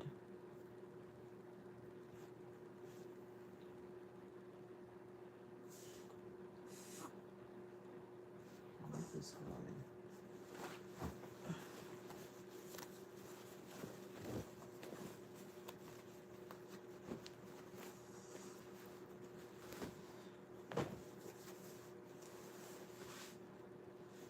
This husband of mine can never keep good clothes, right? He can never keep. You really impresses me at me folding laundry, cleaning, cleaning my house, cooking. And then when I make my videos, you guys see things all over the place. My early days of creating content on YouTube before I left it for Facebook was it used to be all real but fake. It was more fake. It wasn't like reality. It was like unexpected expectations. Like, well, not unexpected expectation. It was unrealistic expectations, right? I would go to make a video, and if there's a cup, right? It's like it was scripted. Yeah, theory is slowly waking up. Most of it was scripted. I would go to make a video, and then my surrounding, I would like push everything on one corner and then make the video. When I'm done, just like push everything to the side, just like hide it right there. And then one day I said to myself, a lot of content creators do that. I don't want to do that anymore, right? So I don't want to do that. I'm tired of lying. I said, this is just not real. This is just not me. You finish doing the video, and then I gotta sit there and I clean my house afterwards. If I have to make the video with my kids right before they go to bed, just like push everything to the side, like hide it and hide it. We're done making the video, the kids go to bed, then I clean. I said, you know what? I'm not doing that anymore. Good morning, Summer. I just saw your comment pop up on my screen from a video you just commented. I said, I'm not doing that anymore. I'm going to change the name. So the name used to be AKM Family, right? Which just stands for all my kids' initials: Addie, Kevin, and Maddie, right? You're asking yourself, where's Theo in there? AKM just stands for Addie, Kevin, and Maddie. Listen, but Theo's name is not in there. All your kids are not in AKM. Well, they are.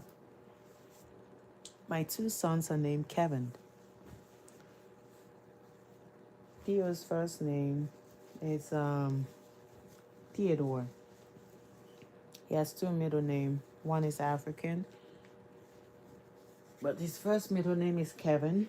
And my son, Carson, his first name is actually not Carson. His first name is Kevin. And his first middle name is Carson after the Eagles' former quarterback, Carson Wentz. So because I called your father Kevin or Kev, right? I we decided to call him Carson. At home, he's known as Carson. At school, he's known as Kevin. He said to me the one day, he goes, I want to be called Kevin. Can I just be known as Kevin at home? Sometimes when I say Kevin, he turns around and he looks at me. He looks at me and I'm like, I'm not talking to you. I'm talking to your father. So, well, you have to be specific. So Kevin was gonna do the same thing with Theo, right? By giving him Kevin as the first name and then Theodore as the second name, and I said no, I wanted his first name to be Theodore. And then you can put your Kevin in the middle. So we went with that. But they wanted to call him Teddy for a nickname, and I said no, he's not a teddy bear. I don't have anything against teddy bears. I'm like, no, he's not a teddy bear. Just call him Theo. He's a chipmunk though, but he's not no teddy bear. He can go for a chipmunk, but not a teddy bear. Oh, yes. So that's where the AKM, our first name on first YouTube channel name came from. AKM family. And then I decided that, you know what, I want something that represents honesty, unfiltered, and the like, right? I just want it to be pure and organic. I don't want to have to hide anything. I want people to like me, hate me, don't want to see my face, sort of deal. I don't want to give I don't want to paint a picture of something that doesn't exist. Like, this is me, this is us, this is our real life, right? Unfiltered. So if you see me create content, I post sometimes, right? I would say 2 years now. I said this is about the second year, but I left YouTube for more than 6 months, almost a year. I would say I've had the channel open for long, but I abandoned it for a good 6 months and went to build another platform. But that was a mistake I made. You're supposed to build all of them at the same time and not leave one for the other, right? Hi, Lali. I'll say roughly about 2 years. But so yeah, I changed the name and I said, you know what? Let's make it Winnie and Family Unfiltered. But if you see the background poster, it still says AKM Family. That's because AKM Family was the original name. Haven't really considered changing it or have someone change the poster for me yet, but still leaving that there. Maybe one day I'll change it. But yes, so now I make videos. If Maddie's crying, you see Maddie crying in the video, I'm not gonna cut it out. Because that's the unfiltered in this family. If Addie and Carson are hollering at each other, you're gonna see it in my videos because that's the unfiltered part of us. In the past, I would filter all of that. Either fighting, arguing, or Addie was having an attitude, they were throwing tantrums and stuff, right?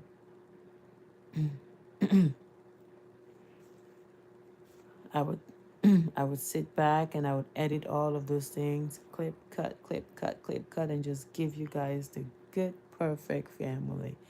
But guess what? There's not no such thing as a perfect family, at least in this household. So you're definitely gonna see my kids crying. You're gonna see my kids fighting. You're gonna see things scattered around my videos when I'm recording. You see things laying around, right? You're gonna see Maddie interrupting me as I'm making videos, and I will still post her crying. I will not filter anything. Maybe something. My nakedness shows in the video. I gotta cut that out. Like one day I came on live stream and I was changing Theo, and I had the camera turned around the other way. I turned my live stream on, and as soon as I went live, Theo like rolled over and boom, his butt showed on camera, but nobody was watching yet. I think one person briefly stopped by before his butt showed on. I immediately ended the live stream, deleted it, and restarted a new live stream. Things like that I won't show because I know there's some creepy people out there, but don't nobody want to see stuff like that. But if I'm giving him a bath and I cover his private, yeah, I can show you that. But I don't want to show his bum out there. This boy's shirt is stained. But if I throw it away, he's gonna come asking for it. So I'll let him decide. What the heck is this? Oh, it's my shirt. Nice shirt. These are clothes I just wear around the house, and this is the ones that I need to put on hangers. One day this pack and play is gonna be completely empty, and I finally donate all those things. I'm still sorting through stuff though. Still have made my way upstairs to get everything off the floor in my closet. When I do, then we're gonna take a trip down to donation.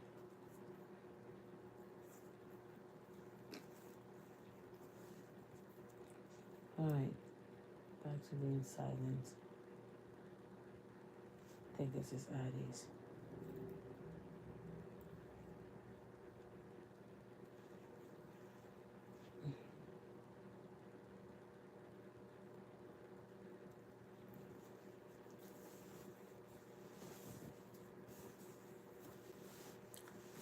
To use this in there. Yeah, we do a lot of laundry. 6 people, right? Kevin's up now because he's helping me to wash them. He really helps a lot to wash them at night, especially Fridays. He goes downstairs and he's always on his phone, trying to see how he can get new contracts, maybe chatting, browsing the web and stuff. He's always on contractor sites, trying to see how he can get new business, see if people are requesting to get work done. Hi, Jasmine. And if they are, he drops his information on there to be called and things like that. But while he's down there, you wash all the clothes if you're down there in the basement and you bring them up.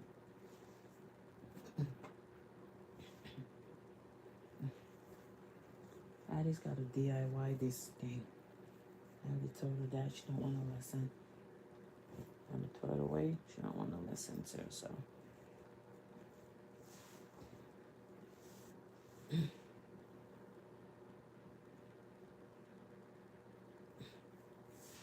Hey, man, Brandon. Man, Brandon would help me do that.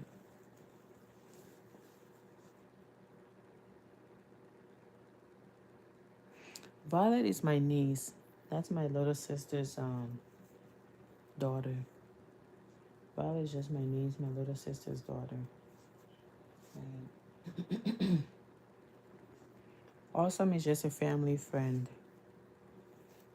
His mom. Awesome's mom is a family friend. And so, yeah.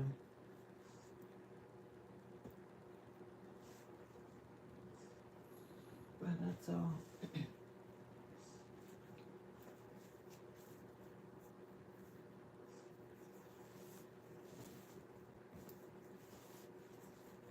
I have to Come change this boy.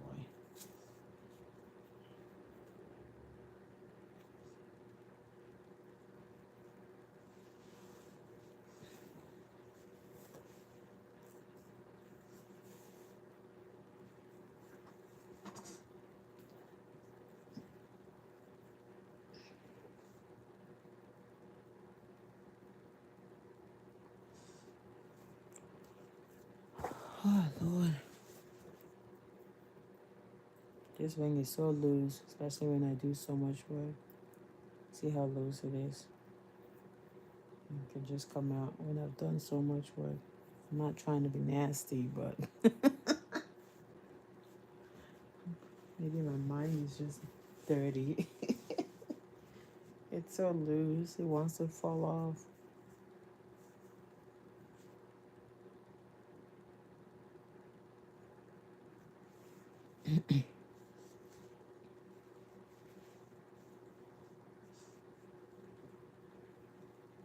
I'm sorry, my dear, but I don't like to hear anything concerning that crisis. I don't like hearing anything concerning it. So many people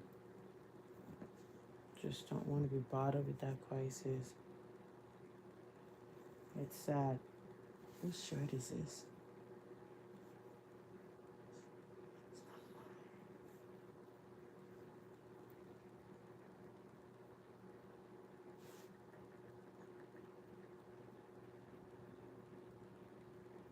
Oh, it's mine. It's mine. She's right. There's currently a crisis happening in the northern region of Cameroon, West Africa. It's been going on for how many years now? 3 or 4 years now. Gunshots, random bullets just flying. I don't even want to hear about that stuff. It's so heartbreaking that I don't even want to hear it.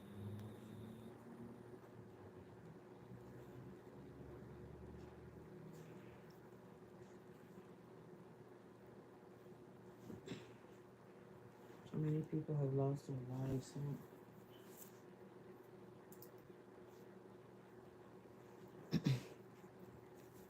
That crisis is just something else.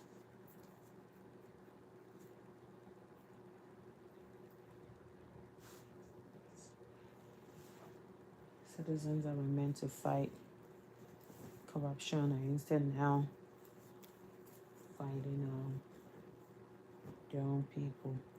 So,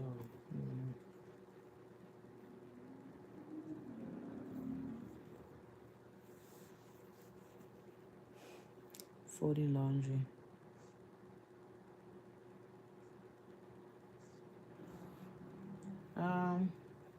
I'm born from West Africa, Cameroon.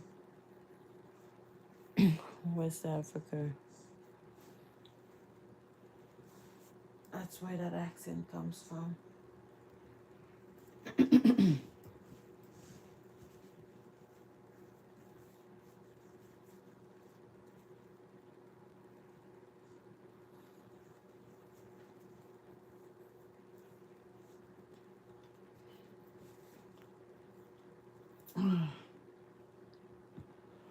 Whew.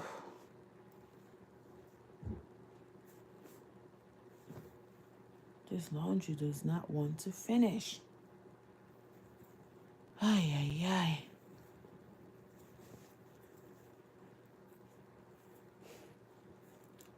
I'm tired, it doesn't have to finish. I was about 16-ish, 15, 16, when I moved to the States. And I am now about 15, 16, now 34 years old now. They say some people hide your age, but hey, I don't care. If I'm 50 and you ask me how old are you, I'll tell you I'm 50.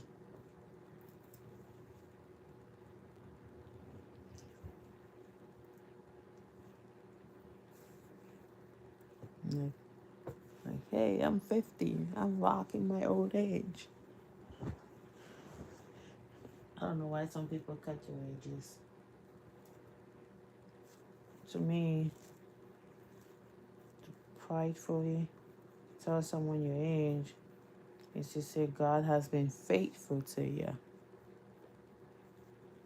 See, God has been faithful to you. You're definitely is it Mr. or Mrs. Barton? God has definitely been faithful to you.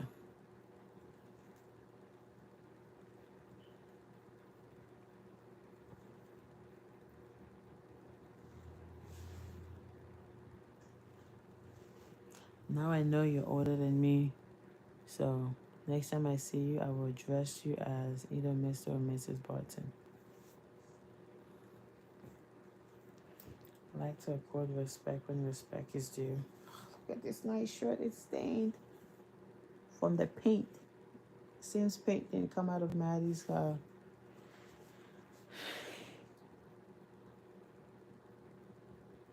Can't believe I gotta throw away so many of her clothes because of paint. That paint that they were using to paint the pumpkin with.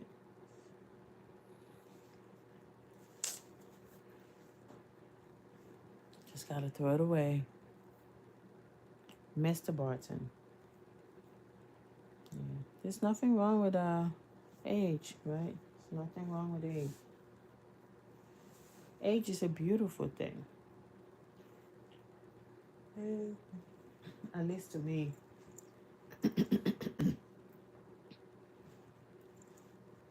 Age is a beautiful thing.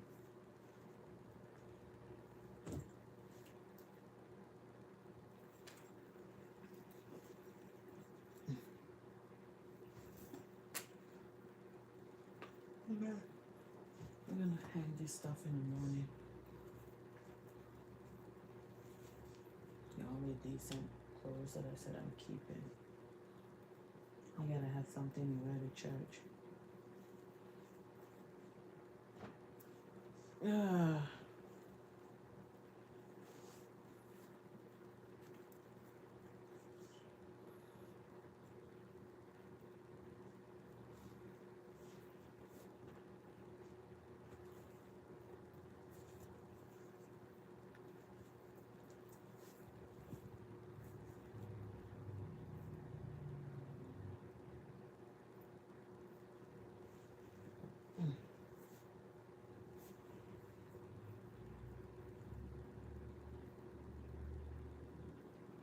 I hope Kevin doesn't know.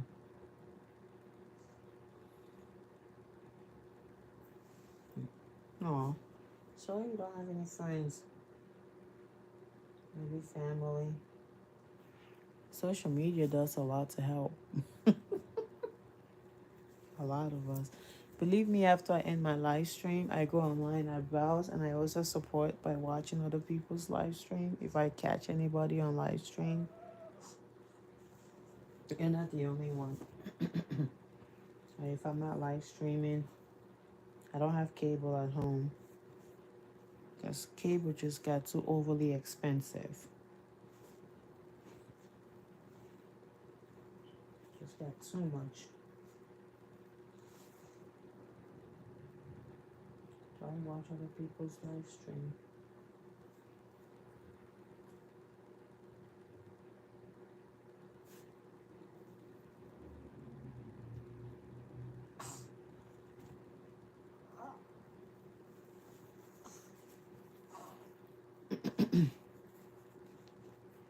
Social media does keep a lot of us busy, occupied, pastime. If you're laying in bed, someone's live, you just watch it. One time I was watching someone just eat something.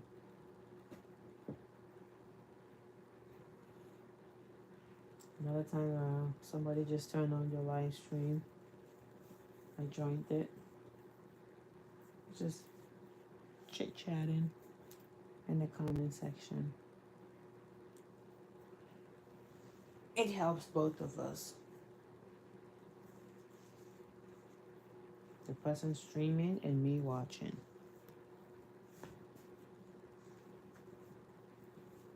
Oh, this is Carson. Oh, it's got lots of sweaters. Wait, this is not Carson. This is me.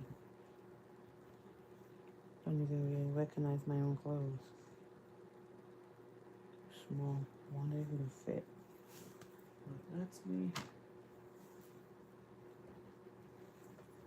This is me too.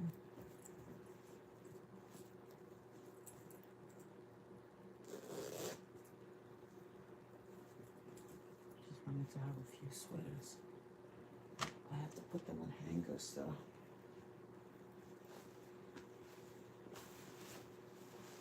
My pants.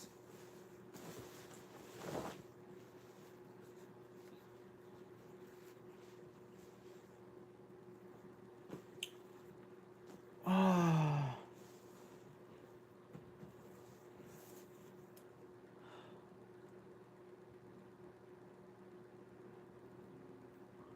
One day I'll get a TV mount. I watch people eat, especially just Asians. I don't know how they eat all that food and they still remain skinny. I don't know how they do it. I just don't know how they do it. If I eat as much as they eat, it is expensive to feed kids and grown-ups. I don't know how they do it.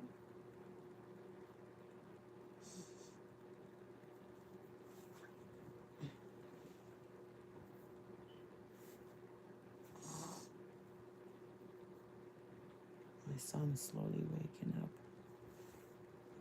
Dio is slowly waking up. Alex and stuff.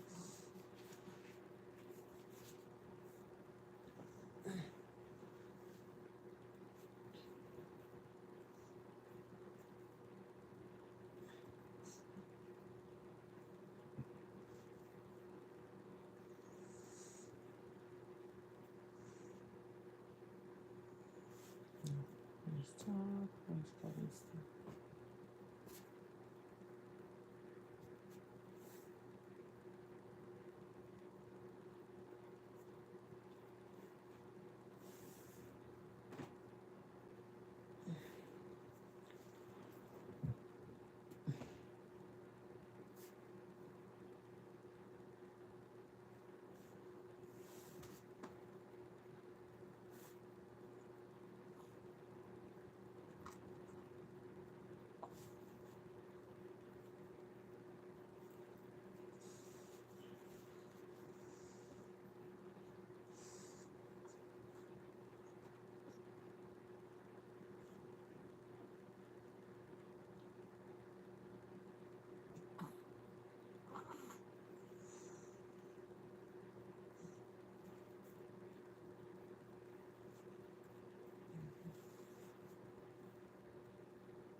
God. I hope so too. I hope it goes down. I hope a lot of things goes down. Grocery prices, a lot of things. I hope it all goes down.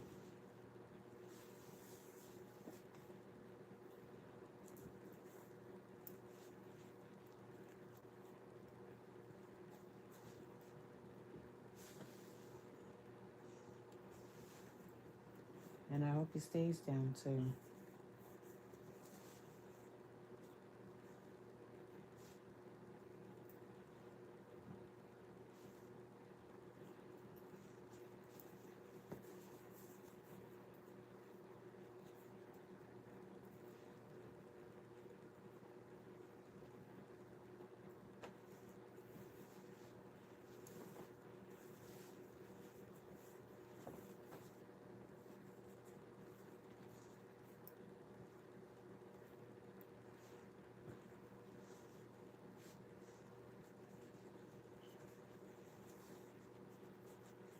Oh, car insurance also goes down. No, it's just Winnie. Not Winifred, just Winnie. Called me Winifred when I was a kid, but it's just Winnie.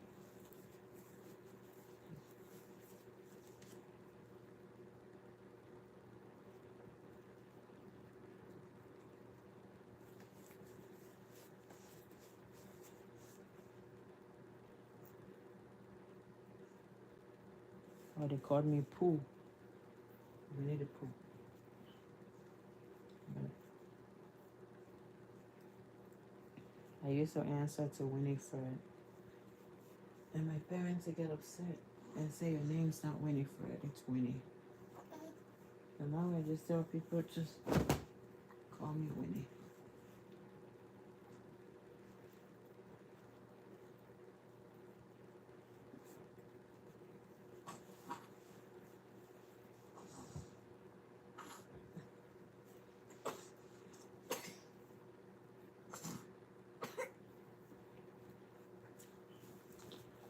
Ah, this laundry will surely finish.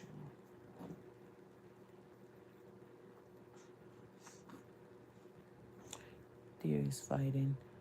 Deer is fighting sleep. Honey, honey, dear, dear, don't wake up. He's doing it. Fighting sleep. And I'm being a knucklehead by doing the same thing he's doing. He needs a diaper change.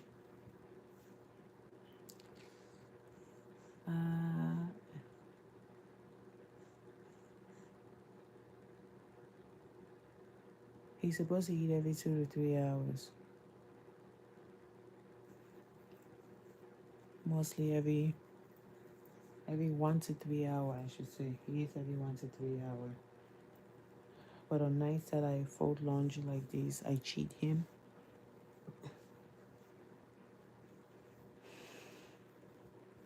I fed him right before I came on live stream. And I'm not doing him any justice now because he's sleeping. But if I was laying in bed, I would have fed him already. But I have to get this done, so 1 to 3 hours. Now I've been streaming for how long? 192 minutes. 120 is 2 hours, 16. 3 hours. 3 hours and 12 minutes. So he's definitely overdue for feeding, and my son's shirt is stained. I'll tell him to just wear it to stay home. The hell is this?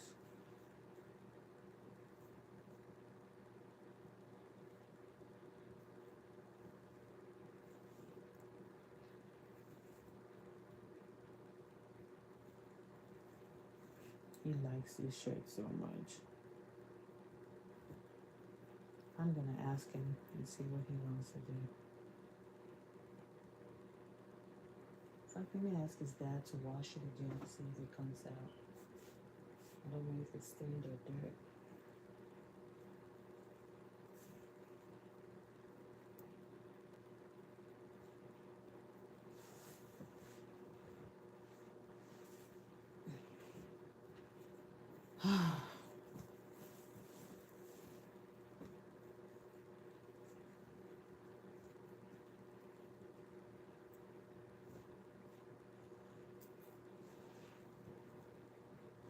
Oh.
Okay.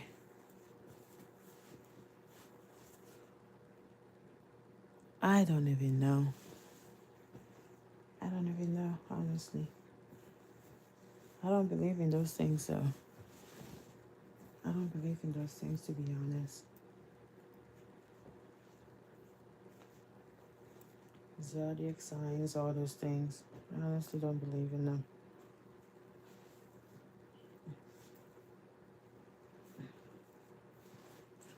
My daughter would know all those things. She Addie tends to believe in all those things, not me. Her mom, on the other hand, just doesn't believe in them.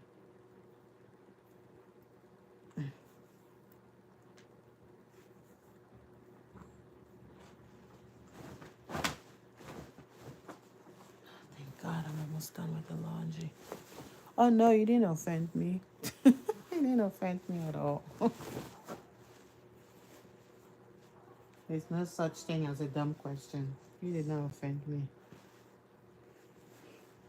Don't let my tone deceive you. I'm just tired, that's all. Did not offend me one bit.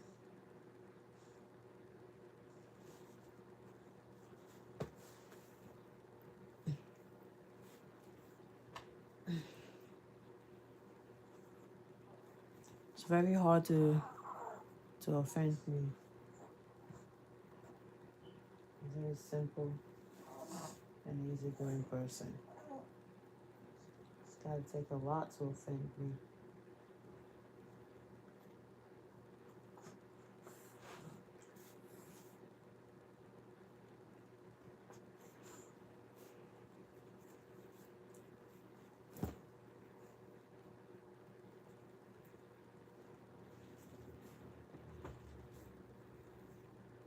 Yep.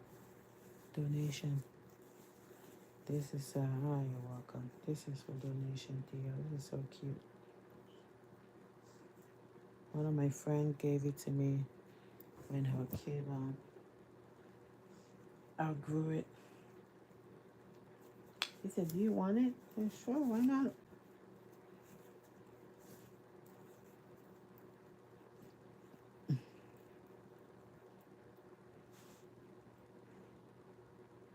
Funny how I don't buy my kids used things at the thrift shop. I would not buy them used clothes or used shoes. That's just one thing I won't do. If when I was struggling, I won't do that. I buy for myself and my husband though. But I would take used things from my friend whose child has outgrown their clothes and I'll give to my kids. If they give me, I'll take it. But to go to the thrift shop and buy it, I won't do it.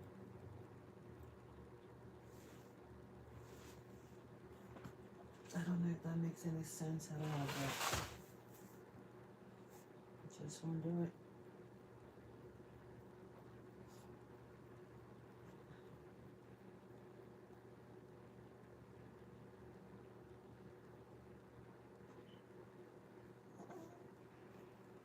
Like, nope, we are not doing that. We are done folding laundry. And Theo is awake.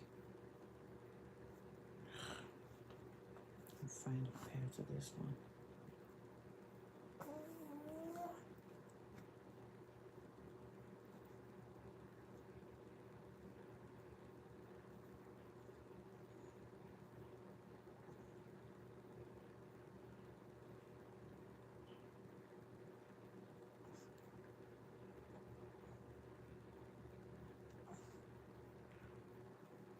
So this already all just mix matches. Just constants.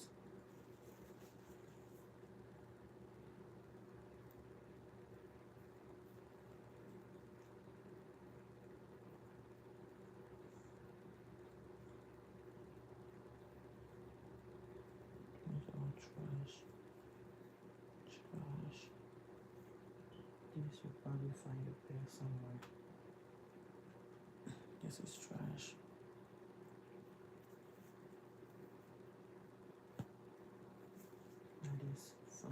socks.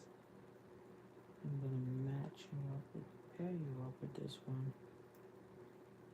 This would be for me. Oh, trash.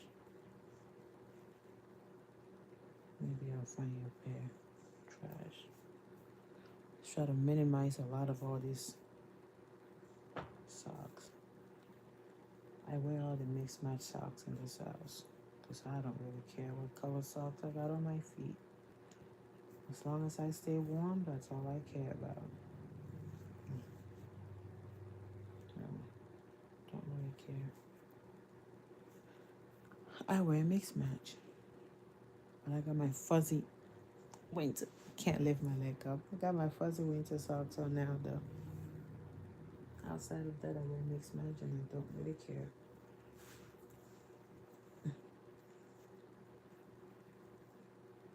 These two don't match at all. This one has a pair.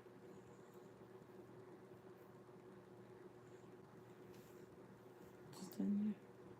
No, it's not in here. Is it in here?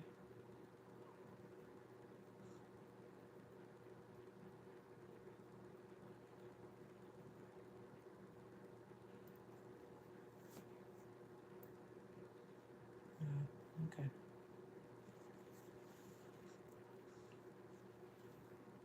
I'm gonna save this one for later. Throw this one away. I'm done folding laundry, guys. When he was younger, he looked like Slim Shady. Much younger. He's still young, though.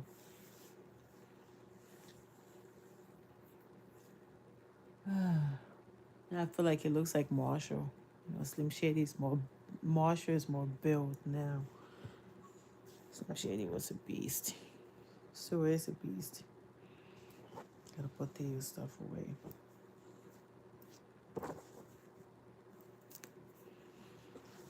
Oh. Oh boy, my leg.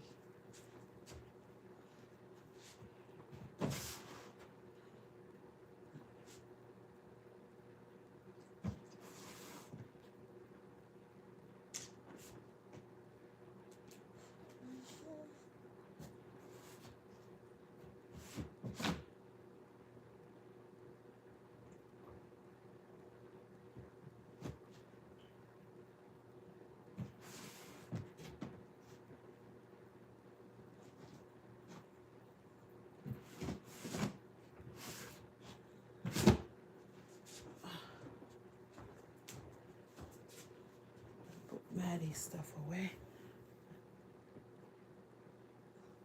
If I don't put it away, she's just gonna scatter everything.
downstairs, Kevin?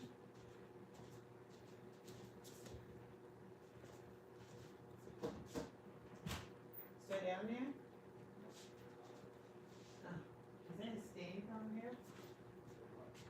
I don't think you still have another load. Do you have another load in there or no? No, I'm done. I'm tired. That right there, I don't know if it's stained or not. I gotta. All this has to go upstairs tomorrow, so.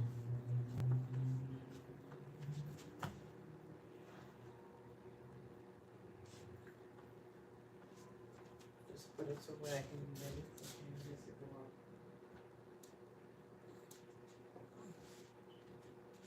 Maybe I should run upstairs and get some damn hangers myself.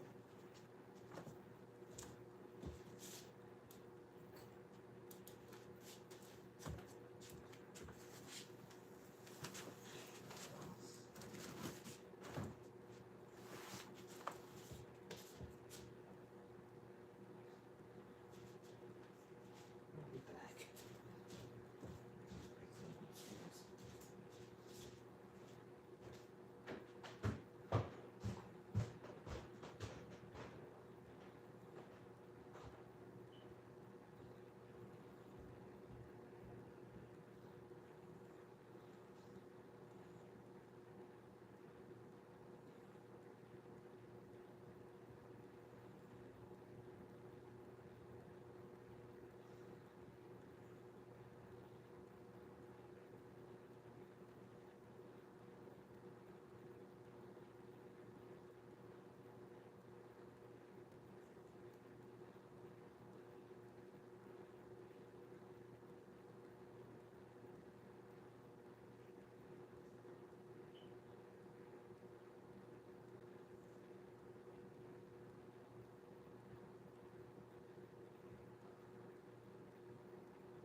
Oopsies.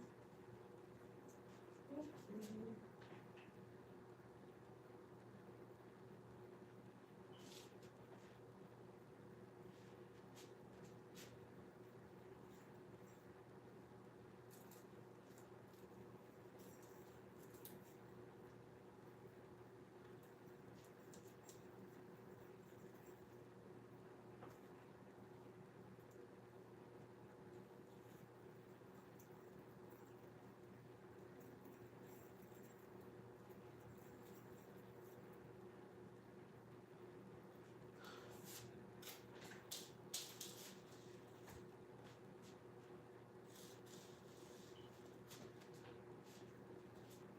Okay.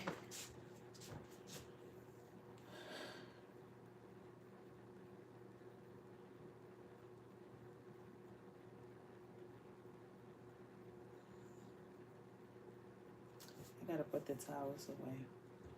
I think I see it coming. Hello, Mama Tasela. Oh, thank you. Thank you, Mr. Barton, for your time as well. Thank you. Yes, she found her black sweater. Where is it? I greet you, Mama Tassala. I just folded it. I don't know where I kept it.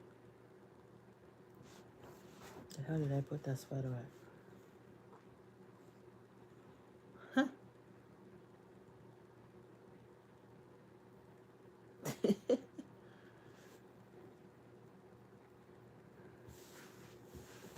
I just folded that damn sweater.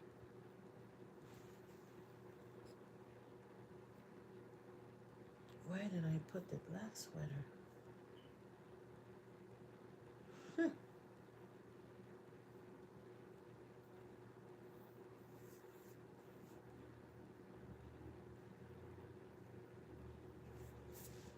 I don't know where I put it, and I just folded it. Theo still got some stuff. I don't know where I put it.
Oh, I found her sweater. I found it. I folded it and I kept it with her dad's stuff. There it is. Addie's black sweater. Thank you for that. Thank you. I'm gonna put it here with her stuff. Thank you.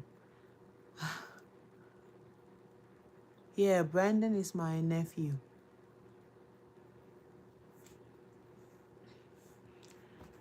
He's my nephew.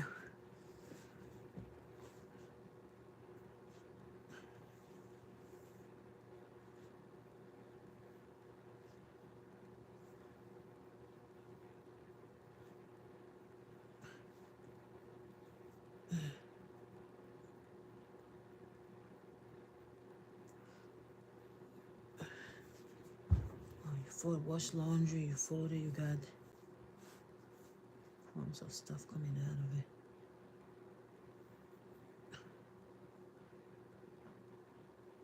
I knew I folded the sweater. It was just a matter of where did I keep it?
guys.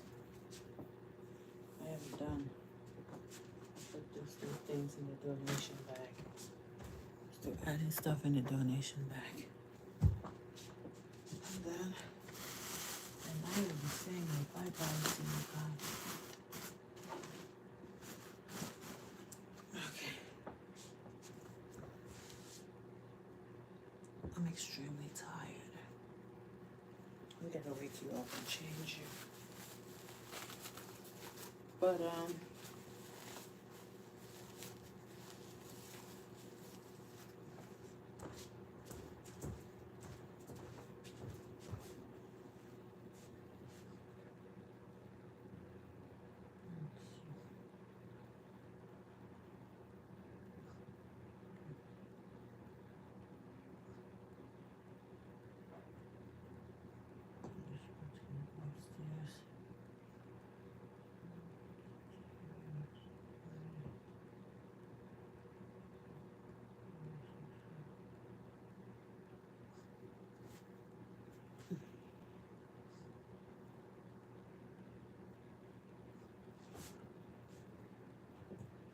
Oh.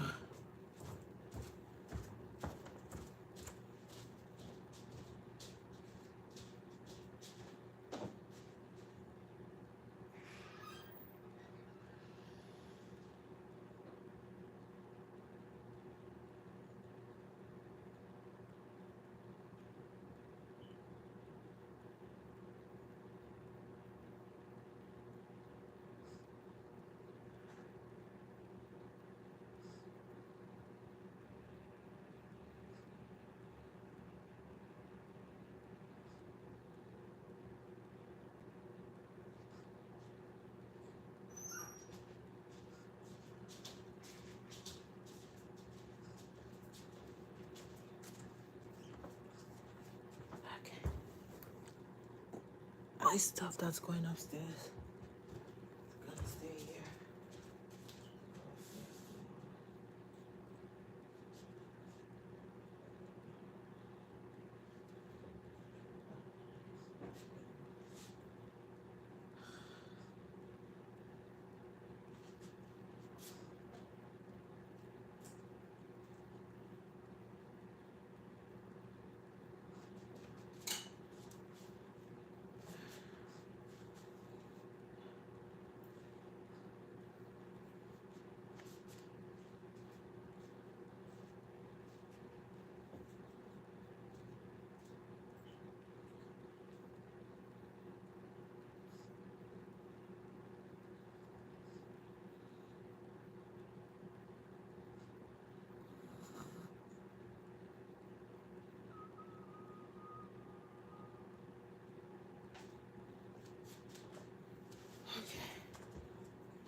Thank you guys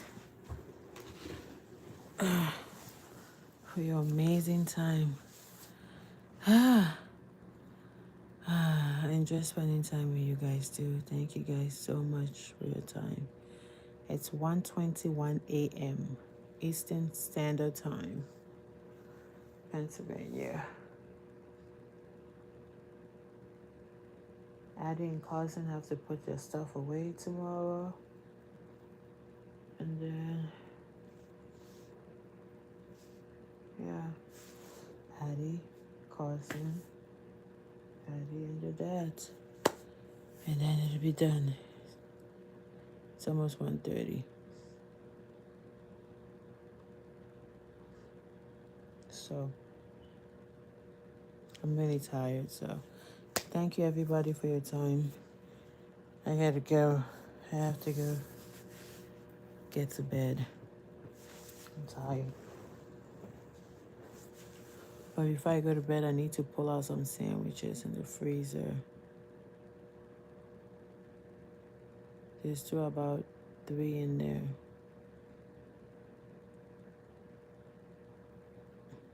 Or they can pull it out of the freezer. I don't feel like feeling the cold. I'm tired and sleepy.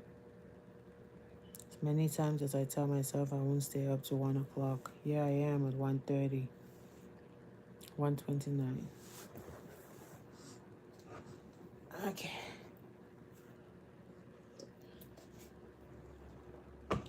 I appreciate your viewership, guys. Good night.